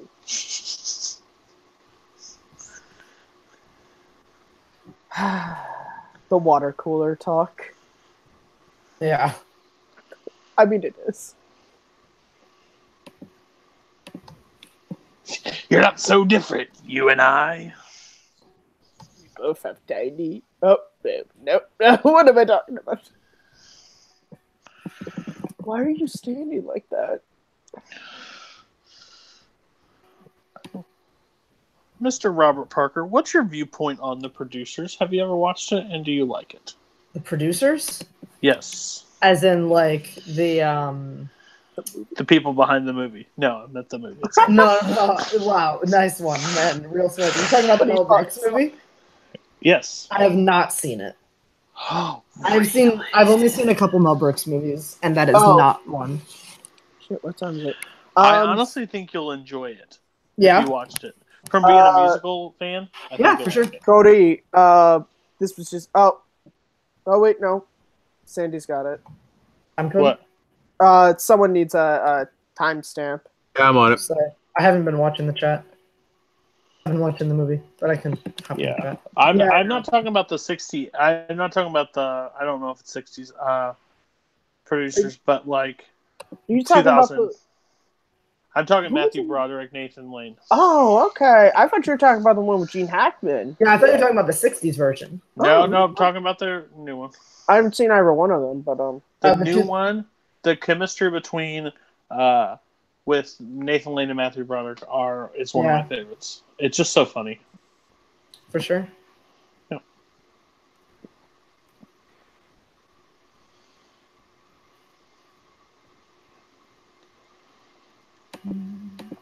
We're not so different, you and I. See, I did say it.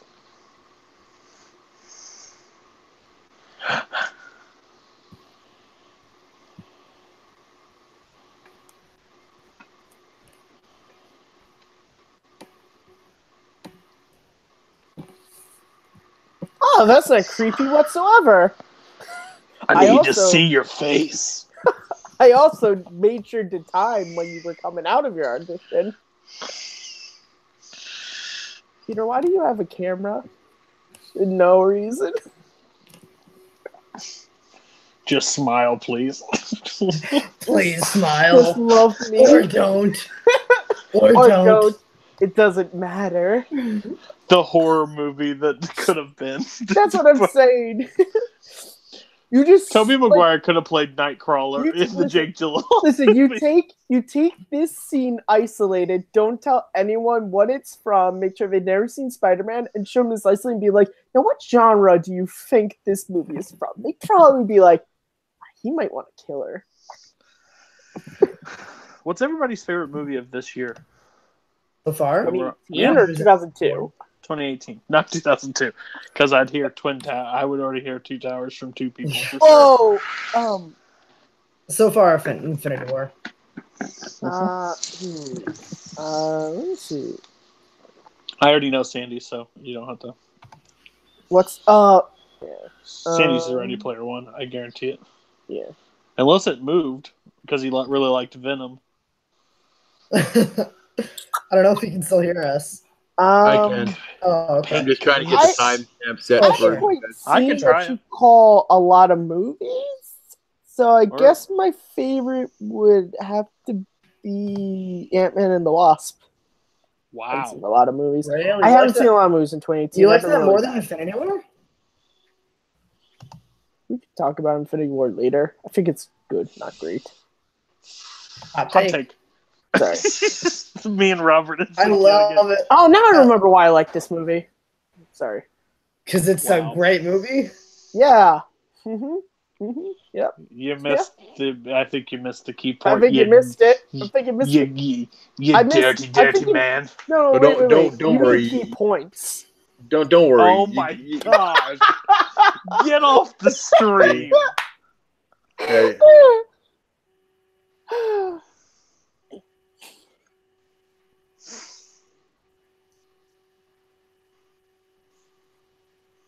Also, Spider-Man, if you have a real stalker, his name's Peter Parker, could you deal with him? That's a like, how could you not tell his voice? Like, he doesn't even wait. When he says I was in the neighborhood, he doesn't disguise his voice whatsoever. Not at all. Mary Jane, not the sharpest tool in the shed whatsoever. Wait. Are you dating somebody? Yeah. Don't you have a boyfriend? It's okay. You harlot. I can't believe you said that, Matt Kearns. Actually, I can. Never mind. I just expected some Millers to be involved before. Hey, no one knows what's in this bottle. It's water. I'm just a really terrible person. Wait, hold on. You're drinking water and not squirt? Watchalongs. Brought to you by Squirt. Only by Robert. Squirt. So I'm actually gonna go. Watchalong. What did you have for dinner today, Robert? What did we have? What I had 2 weeks ago on the Watchalong too. Yeah. Chicken Alfredo. Oh, it's a classic in this house. This man is fancy. I'm gonna either before this Watchalong is over, I'm either gonna have another plate or a bag of popcorn. One of the two. I have an issue with this scene. It has an issue with you. Why did you leave her son in a burning building? Or just in a building alone? You have to understand that she is probably just coming home from work. She's probably got a babysitter in there, and who is also dead. Who's also dead. It doesn't make it better, Sandy. Someone abandoned that child. Either that or somebody died protecting the child, and yeah, Spider-Man. From what? From pyro? Gotta take it real, bro. Gotta take it to a real spot. And yes, my favorite movie this year is Ready Player One. The two movies that I have that made me love film, love watching movies, seeing that nobody came to me on that one. Thanks, Cody. Awesome. I figured you were just going to... It was kind of just an open discussion. I didn't go to Robert. So obviously the Empire... Life. So no, because I was too young, right? So I didn't see it when I was. But the movies that I saw that really made me love going to the movies were I saw Star Wars in the theater, but I was really, really young. So Empire Strikes Back and Conan the Barbarian. Ooh, Conan. Really? That's fun. Yeah. Because it was restricted, and because I lived in a small town, all my mom had to do was go to the owners of the theater and say, "Hey, is it okay if my kid goes into the rated R?" And they say, "Yeah, we'll look after him." So I got to see Conan as a young kid. So we'll look after your kid. Awesome, Conan. Yeah, it was. Sandy came out of the movie, and Sandy's mom was like, "Sandy, what's best in life? How was it, Sandy? Your enemies." To see them rush before you. I really enjoyed. My generous proposal. Are you in or are you out? You out, Gobby. Oh, you're mine. If I'm Goblin, I'm like, seriously, Spider-Man? That's the best you got for me? It's you. You're out, Gobby. Get out of your face. I love the nickname he gives him, Gobby. Use that, Gobby. Hey, Reminds me of Dobby. Kirsten Dunst even makes fun of that on the commentary for this movie. She's like, "That's a cheese line." Okay, I love this move when he uses the web when he like, kicks Goblin in the air and webs him back. Did the Matrix come out? Oh yeah, Matrix is 99. I was playing along. Okay. The Matrix was one of the movies that rekindled my love for watching and going to the movies in the theater because I love the first Matrix. So, hot take. I don't think it's that great. It's okay. Matrix, I actually agree with that. I agree with that as well. I feel like when everybody speaks of the Matrix, it's always like, can you just imagine like what movies would be like without the Matrix? Like what the Matrix did for films? I have a better hot take than that. I think the third one's the best. No, I'm kidding. I can't even go that far. I also didn't see Matrix until like 3 years ago. Exactly. So, yeah. I saw it a long time ago. I was really late to the party on that one. I saw it when I was a freshman in high school because that was when it was coming sub file and everyone was like, watch the Matrix. And I watched it and I was like, I've seen better action movies. That's like better sci-fi movies. What I've said before. If your main argument is what it did for film is great, but that does not make it a fantastic movie. It has to do more than just that. This is my argument against Gone with the Wind. Did a lot of great things for film. Not a great movie. No. That's just my opinion. Correct. I disagree, but I agree with you on that one. I'll tell you, the score for Gone with the Wind is insanely good. Oh, so it's good. like Oz for me. I'll tell you why the Matrix meant so much to me because at the time I had just had surgery on my wrist. So I was in Vancouver at the hospital and they'd finally given me a day pass to go out and get some fresh air. So I wanted to go see a movie and I was going to go see some stupid dog movie that I'd seen a commercial for. And I was like, yeah, that looks all right. I'll go and see that. I'd heard nothing about The Matrix, nothing. I hadn't seen any trailers. I hadn't seen anything except for those, little posters that were like, what is The Matrix? And that was it. So I didn't know anything about it. So I get to the cashier window and I'm like, yeah, one for the dog movie.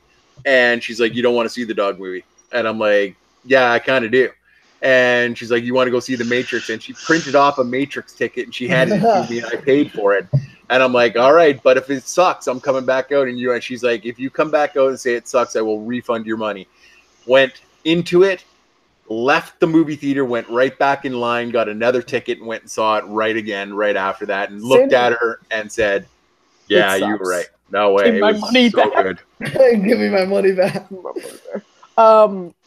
So, yeah, I lost my train of thought because I had a thought about this movie and I forgot now. But that was a good story to hear, so it's okay. Yeah. My favorite thing about and I love Keanu Reeves is when we talk about movies that aren't the ones we're watching. Just go back and watch our Sudden Death one. Yeah, honestly. Parker, you're bleeding out. No, it's you, Norman. Wait, no. This part of it always just mind blowing to me. Like, I like it, but it's always just like I gotta go. What are you doing? Like, no one stops. I do like this, but it's a little bit too convenient. For this is how he finds out that he's Spider-Man. Like, that's just me. And it's like, oh, I gotta go. Like, it's also, like people pointed out, he's Norman Osborn is wearing Spider-Man's colors and Peter Parker is wearing Goblin's colors. I never noticed that before. Mm-hmm. Yep. Who pointed that out? You? Yep. Okay, I didn't know if it was chat. That's awesome. I never noticed that either. Yeah, it was a weird thing I picked up on when I was watching a movie a couple of months ago. I was like, wow, oh my. I'm not sure if that was intentional. It might just be me looking into stuff. No, it's probably intentional. And Harry is wearing both of them because he is green and red. All right, so Daniel Joy 7 says the movie that made me love film was What Dreams May Come. The literal idea of art becoming reality has always stuck with me. It may not be the best movie, but I will always love it. Yes, awesome. What Dreams May Come is a great movie. That's the whole thing about movies. It is one of the main things that is completely subjective. A movie that can be hated by everybody could be your favorite film. That is sticks with you. The thing. I think, and again, this is a movie that I love, and I think the thing about film is, you have to think about film. Oh, okay. That's the worst. That was one of the worst lines. Just shut your mouth for things you don't understand. She should have turned around, and I kissed Spider-Man too. Like, it's just like, hey Harry, BT Dubs, Spider-Man kisses with tongue. Actually, bam. Oh, they're like, Harry Osborn, how dare you not do that? Harry! I love this. The heart, Osborn. The heart, Yes, you idiot. We go for the heart. You attack his heart. I mean, literally, you take a knife and you stab him in the heart, he'll die instantly. Norman, we're going into the end scene of Suicide Squad when we attack his heart.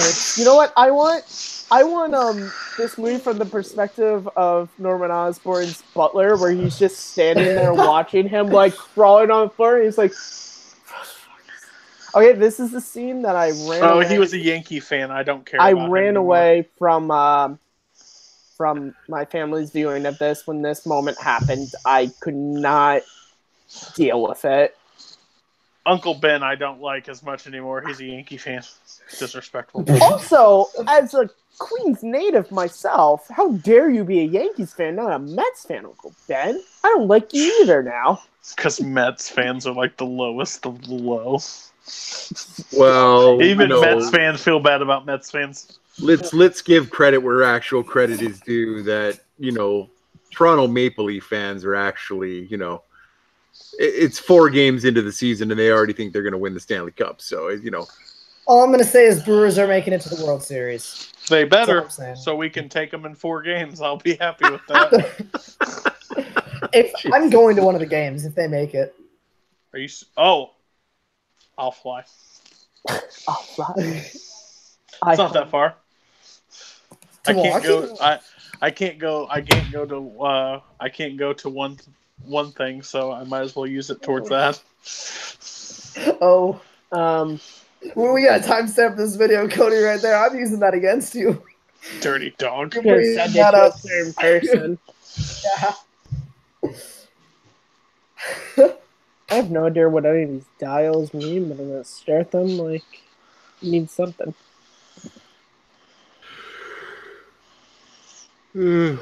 Cody and Robert, is there any way I can get out of tonight's match? No. God damn it. You're literally the overseer of like most of it, so I don't think you want that. I think you want us to meet our release schedule. Look at Cody throwing it back in my face. And if you want me to be honest, I'm literally finishing the questions right now as we're doing this watch. Oh, hey, are the last bunch of questions all about Spider-Man? Because that would be awesome, dude. I can neither confirm nor deny that there is at least one question from this movie. Damn it, I should have been paying attention more. But that was in there before we started the watch-along. Nice. I call shenanigans. I was going to say, did it have anything to do with some of my comments? No. What points are Mary Jane trying to make during her conversation with Spider-Man in the alley? I don't know. Never mind. I'm not making a joke. I'll tell you guys afterwards.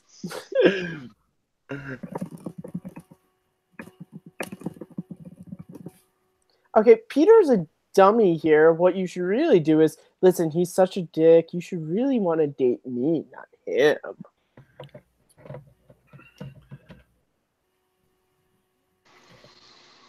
He said lay off. Stop forcing yourself on me. Like, I'm so happy Robert Parker is the question writer for this stuff, and I would never be, so. I try. Everybody has their strengths, and Cody's a great host and a great statistician, and Robert's a great host and great question writer. RJ's RJ. Okay. I love RJ. What'd you say? What did you say? I said, Cody, everybody has their own strengths. You're a great host and a great statistician. Robert is a great host and a great question writer, and RJ is just RJ.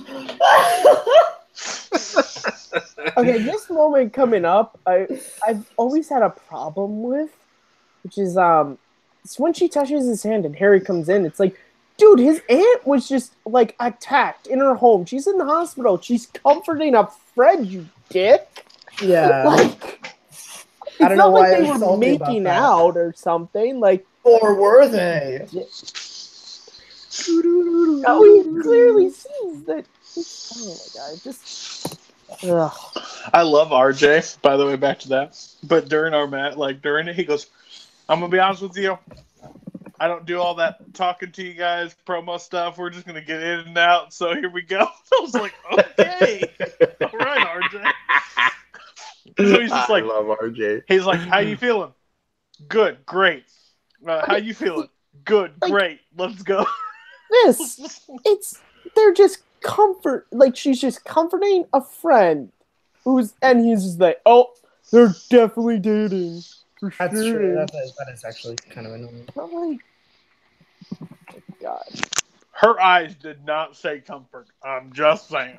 Okay, you didn't see her eyes. Oh, I did. And she already kissed Spider-Man, so she hasn't just. Well, yeah. I'm sorry. Let's just go through. Mary Jane is the worst girlfriend in all of movies. In this movie, she kisses Spider-Man while dating Harry. She talks romantically with Peter while dating Flash. She holds hands with Peter while still dating Harry. Second movie, she's engaged to John Jameson. Still wants to make out with Peter Parker. And then the third movie, kisses Harry while dating Peter. Worst girlfriend in movies, possibly. I argued something one time, and I got a lot of hate for it, but I'll bring it back up on this discussion. So we were talking worst movie villains. Like, who is, like, one of the most quintessential movie villains? And, like, of course, Vader came up, and Palpatine, and so, like, all these different ones. And, like, it came to me, and I go, Jenny from Forrest Gump. And everybody... I remember that. I remember that. What? I was monster? Like, Jenny literally leads Forrest on this entire time. All he wants to do is love him, and she doesn't give him anything. So right before she dies, she brings in this kid, drops the kid off, and then dies. Like, well, I mean, Forrest does get laid once, at least once. If you want to call it that. But I absolutely, as Forrest Gump is one of my favorite movies. It's no sense. Jenny is a bad girl. I'm just moving. I'm going back to Spider-Man because I don't want to touch that topic. I'm sorry. Like, it's a whole discussion that I don't want to get into right now. The guy that has quintessentially said every time he squirts webs out as something else, and you don't want to bring up the Jenny topic. Oh no, it's not that. It's just I think it's a really good discussion. I'd like to have if you want to friends to watch on is one place to do it because I have a lot of thoughts on that topic. Maybe we'll do a watch along with Forrest Gump somewhere along the line. Nice. I mean, I can get into it. I just think I love Forrest Gump. Yep. Is that an angel? Also, they literally ripped off the "Are you an angel?" line from Phantom Menace. Nice work, David Cohen. Also, they've pretty much established that the Marvel, like Superman and Batman, are all fake in this universe. You do too much. You're not Superman, you know.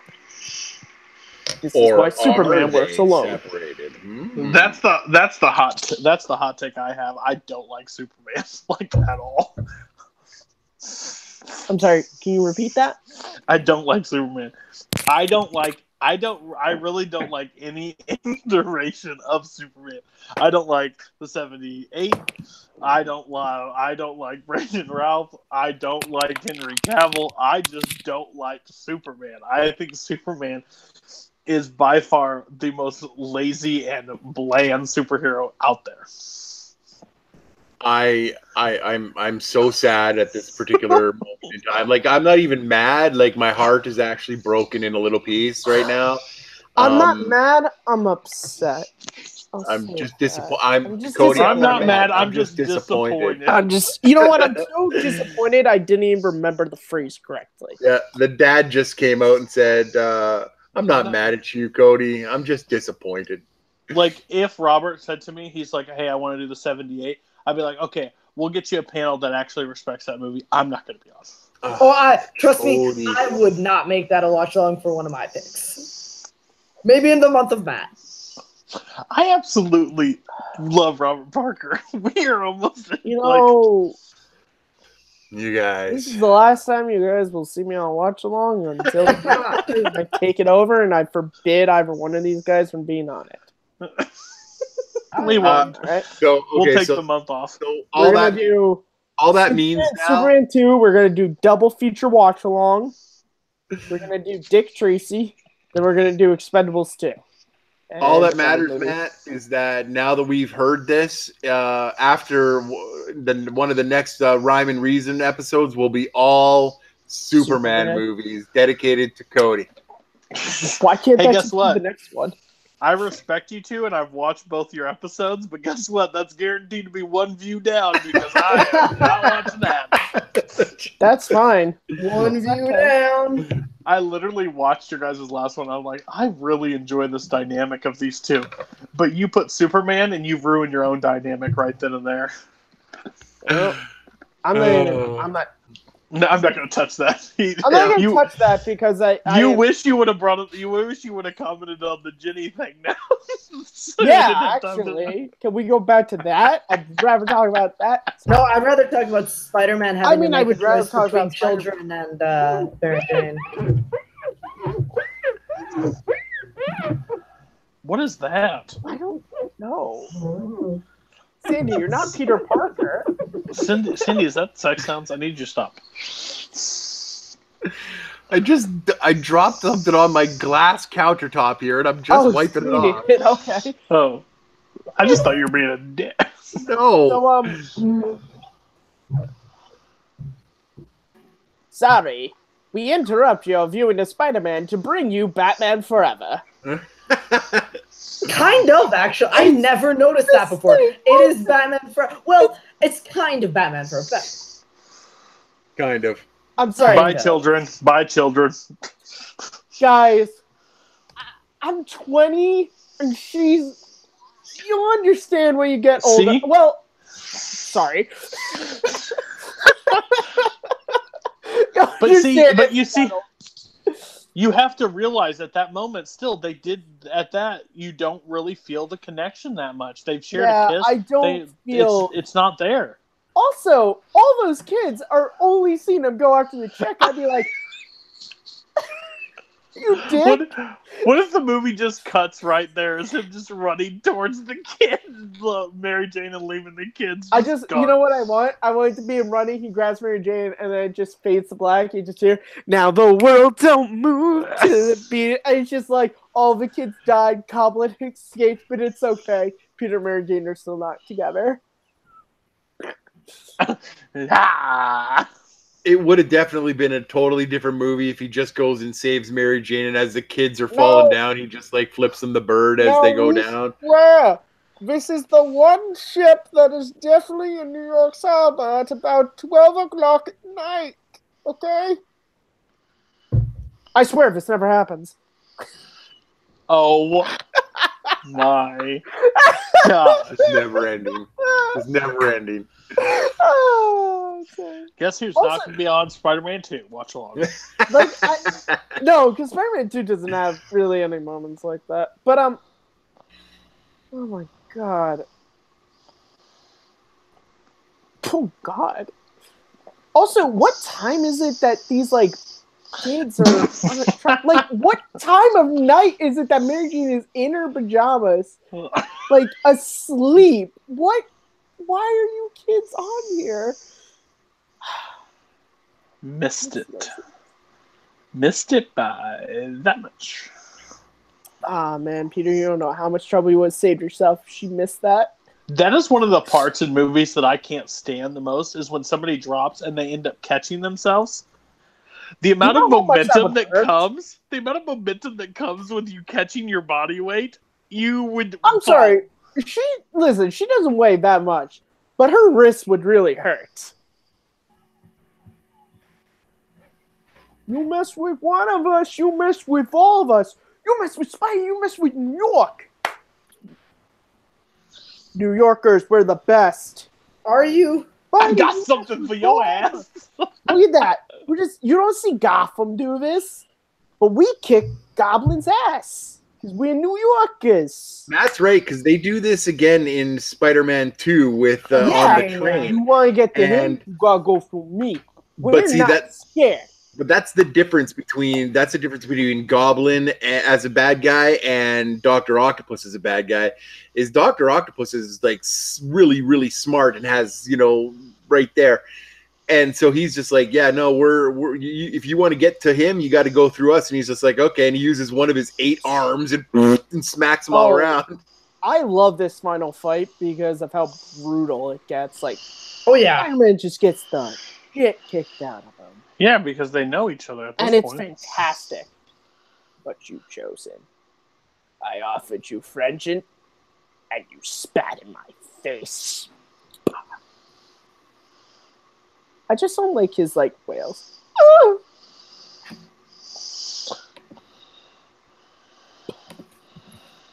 Parker looks like Conor McGregor against Khabib in this fight. Oh, that's round 2 right there. This scene especially, if you read the opening Todd McFarlane Spider-Man run that he did, the first 5 episodes or the 5 issues were called Torment, and it was an ex-girlfriend of Kraven the Hunter's controlling the Lizard. And the reason why because his mask turns out like that, where you can see half of his face. So it was just a nod to that one. And also, the thing I like about this is, if you know anything about the comics, this makes sense. Goblin is a little bit stronger than Spider-Man. So it makes sense that he would be able to just wipe the floor with him. Where did you get that from? I'm just wondering. Also, I like the lack of music in that beatdown moment, because it's like I just think it makes it a lot, makes it worse. Absolutely. The twirl and then that. Hey man, what are we doing? Bro, that's just rude. Bro, do you even lift? Ow! Wish I could lift this brick off my back. It really hurts. All right.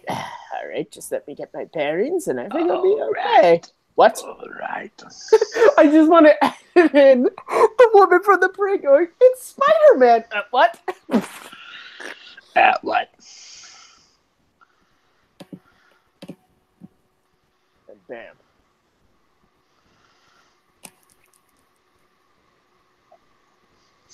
Stop. Peter, stop. Peter, stop. The Empire of Goblin will now be played by William Shatner. Peter. What are you Speaking of a William Shatner impression, I watched Galaxy Quest yesterday. Nice, right? A great movie. Tim Allen is literally a William Shatner impression. Yeah. That entire movie. Yeah. He actually does a damn good job of it too. Yeah, he's great. That might be my favorite Tim Allen performance. I love that movie.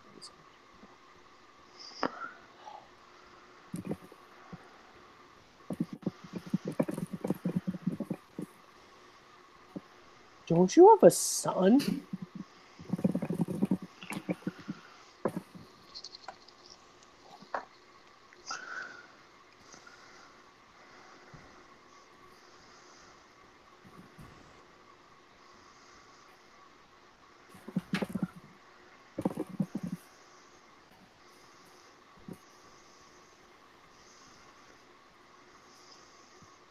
Guys, That face moment Spider-Man. is also repeated in Teen Titans when Slade says to Robin pretty much the same thing. He goes, "I already have a father," and then you just see bats fly overhead.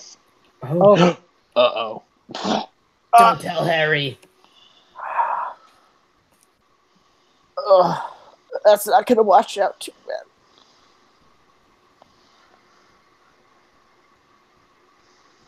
Let me do that in the second movie. That's dramatically needed. Well, this is awkward. Just got a dead body here. Should probably leave. Yeah, I'm just gonna go. I'm just gonna. I didn't tell Harry.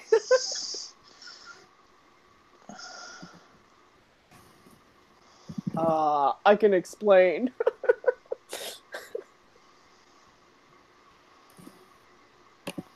I killed your father. Peace out. Actually, to be honest, he doesn't know he's dead. He could just be sleeping. Why are you watching my dad while he sleeps, you creepy? You creep. Oh my god, wait, he's dead?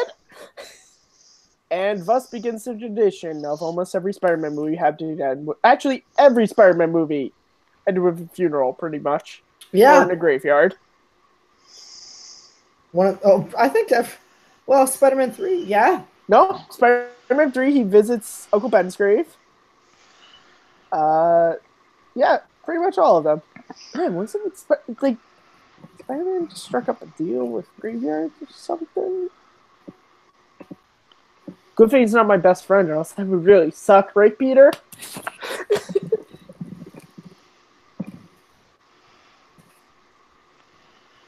Also, Butler.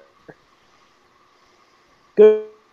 Not telling that, your dad killed himself, actually. Just, okay. Gonna let you go on your little wanna murder Spider-Man project, I guess.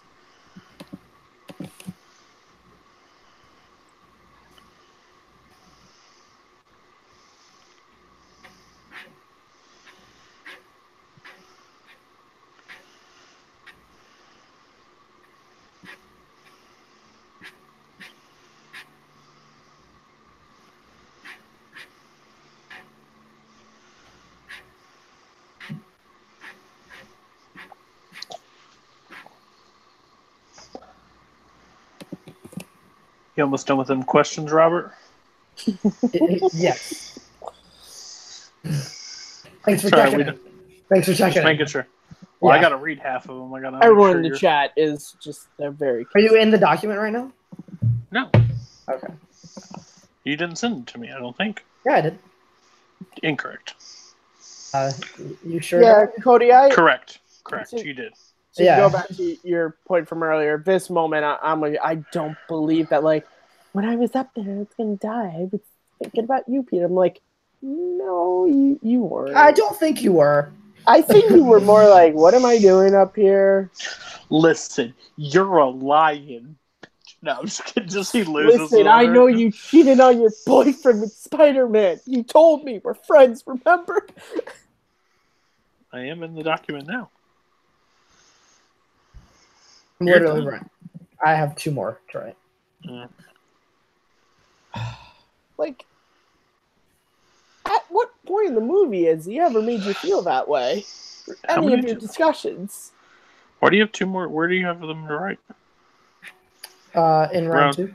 Oh, okay. Oh, I see you. Do you see where I'm highlighted right now? I do. Yeah, right there. I also have to write this.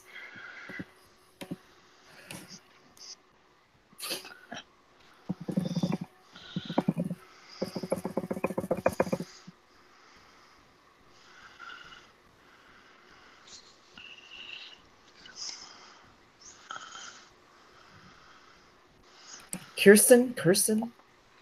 Yeah, is it Kirsten Dunst? It's Kirsten, yeah. Or Kirsten. Kirsten? It's Kirsten. Okay. Deadpool 2 says it's Kirsten. Wait, Deadpool 2? I haven't seen that Deadpool 2 movie. says it's Kirsten. Okay. Deadpool 2 is... I watched it the other day.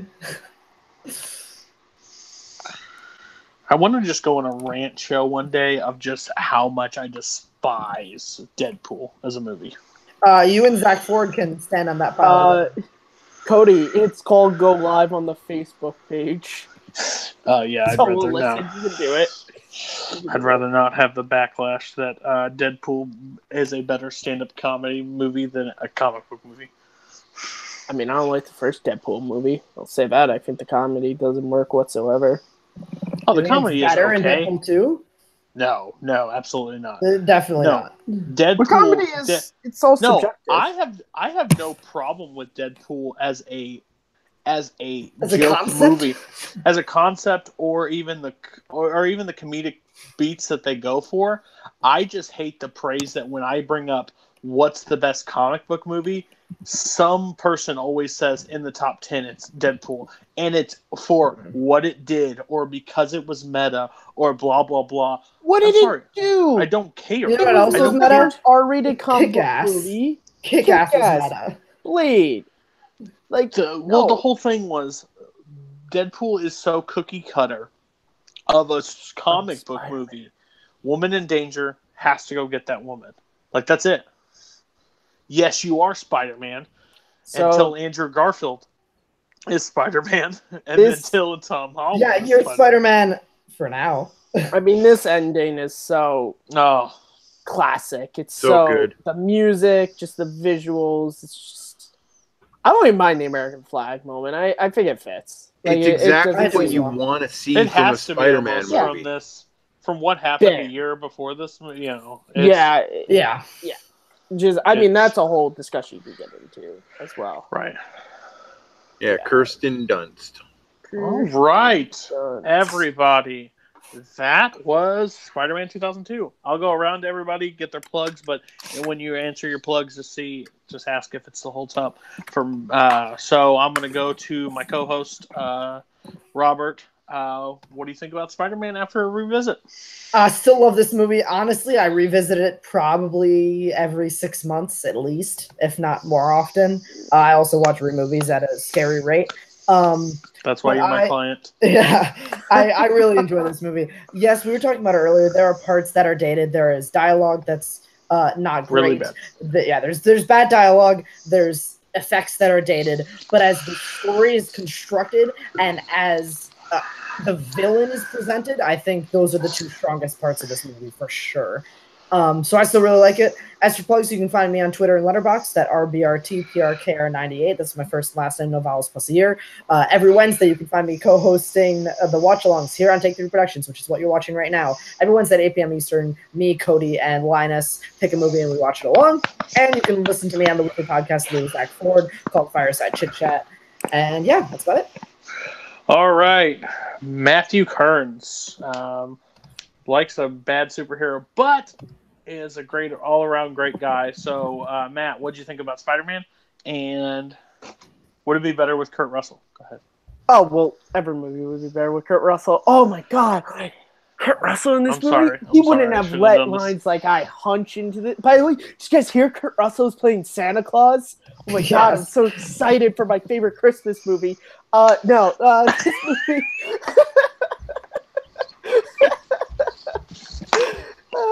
That's right. So yeah, this movie, it still holds up. It's in my top 20 comic book movies. I think the thing I like is it's not a shame to have silly moments. Does it have moments that don't really work anymore? Yeah, but you know what? That's the nature of time. All movies have things that may not always hold up. But it's a fantastic movie that I still like to watch. I like to revisit a lot, actually. I do apologize to all the viewers. This is a movie that I've watched enough that I've picked up on its little moments that as I've gotten older, I've been able to make jokes of. I apologize. I won't do that when I come on watch-alongs. I'm getting the gears back in. I won't do that next time I'm here, so I apologize for everyone watching. But that probably is going to happen every time. You sure? No, I mean, this is really the only movie that I can think of where I ever do that. It's not really our movies. Gosh, I could have just imagined what you would have said on Superbad. I would have said it would have been more appropriate on Superbad. Well, I would have said that I don't really care for Superbad, but that's neither here nor there. It's all right. Linus just picks every once in a while, and he's normally not here, so it's okay to say his movie choices. Again, guys, I am sorry. But you guys can find me at Kearns_Matthew on Twitter, MattMovies611 YouTube, and right here as co-host of Rhyme and Reason with that man right there, Mr. Sandy Robinson. You can also find me no longer as the intermediate host of the Reactor Summit, which, thank God, I can breathe now. You did great. You did great. You did good, Tasselhoff. You did good. You did good, kid. You did good. And a nice Christmas beat. The Sandman. We won't see your appearance till the third movie. So, what did you think about the first movie and your future hero that you have to fight? What? Sorry, it didn't land. Now you got me all kerfuffled. You guys can see me all over the interwebs on Full Metal Media, Full Metal Singles Teams Geek. You guys can see me on right here in Take 3 doing watch-alongs, apparently not for Spider-Man 2, but for Spider-Man 3. The joke was your name is Sandman. Because my name is Sandman, I get it. I got it there. Yeah, I'm good. But yeah, no, it's great.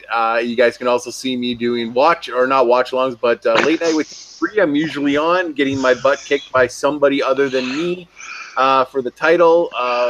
But hopefully Cody's game goes into triple extra innings, about 15,000 of them, so he doesn't show up to try to take that belt back. Watch that tomorrow and every Saturday with my co-host, my buddy Matt Kearns over here in Rhyme and Reason. Please like, subscribe, and give us some ideas about what you guys want to see us talk about. Everything was great. This movie's awesome. Thanks so much for having me. And you can find me at Twitter and on Facebook at srobinson1799. Thanks so much.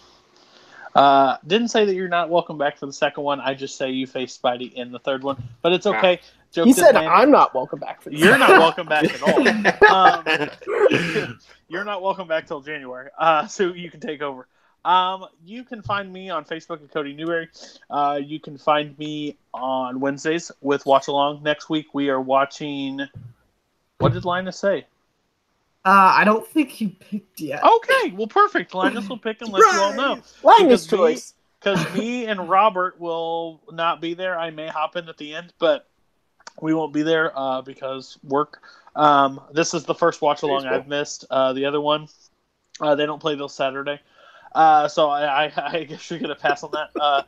And if we do a watch-along on the Wednesday, I'm actually here. I'll watch the World Series. No. So you can find me on Thursdays, late night with Take 3. I probably won't be there. I might be there. We'll be surprised if somebody shows up. But if I show up, I'm taking that title back from that damn Brooklyn. And hopefully Matt's not writing the questions. If Matt's writing the questions, I'm screwed again.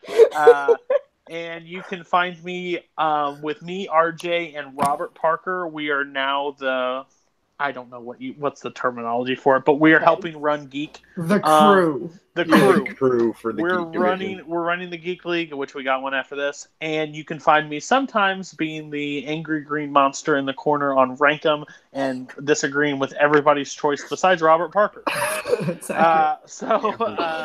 Thanks for watching, and everybody have a great night. Bye-bye.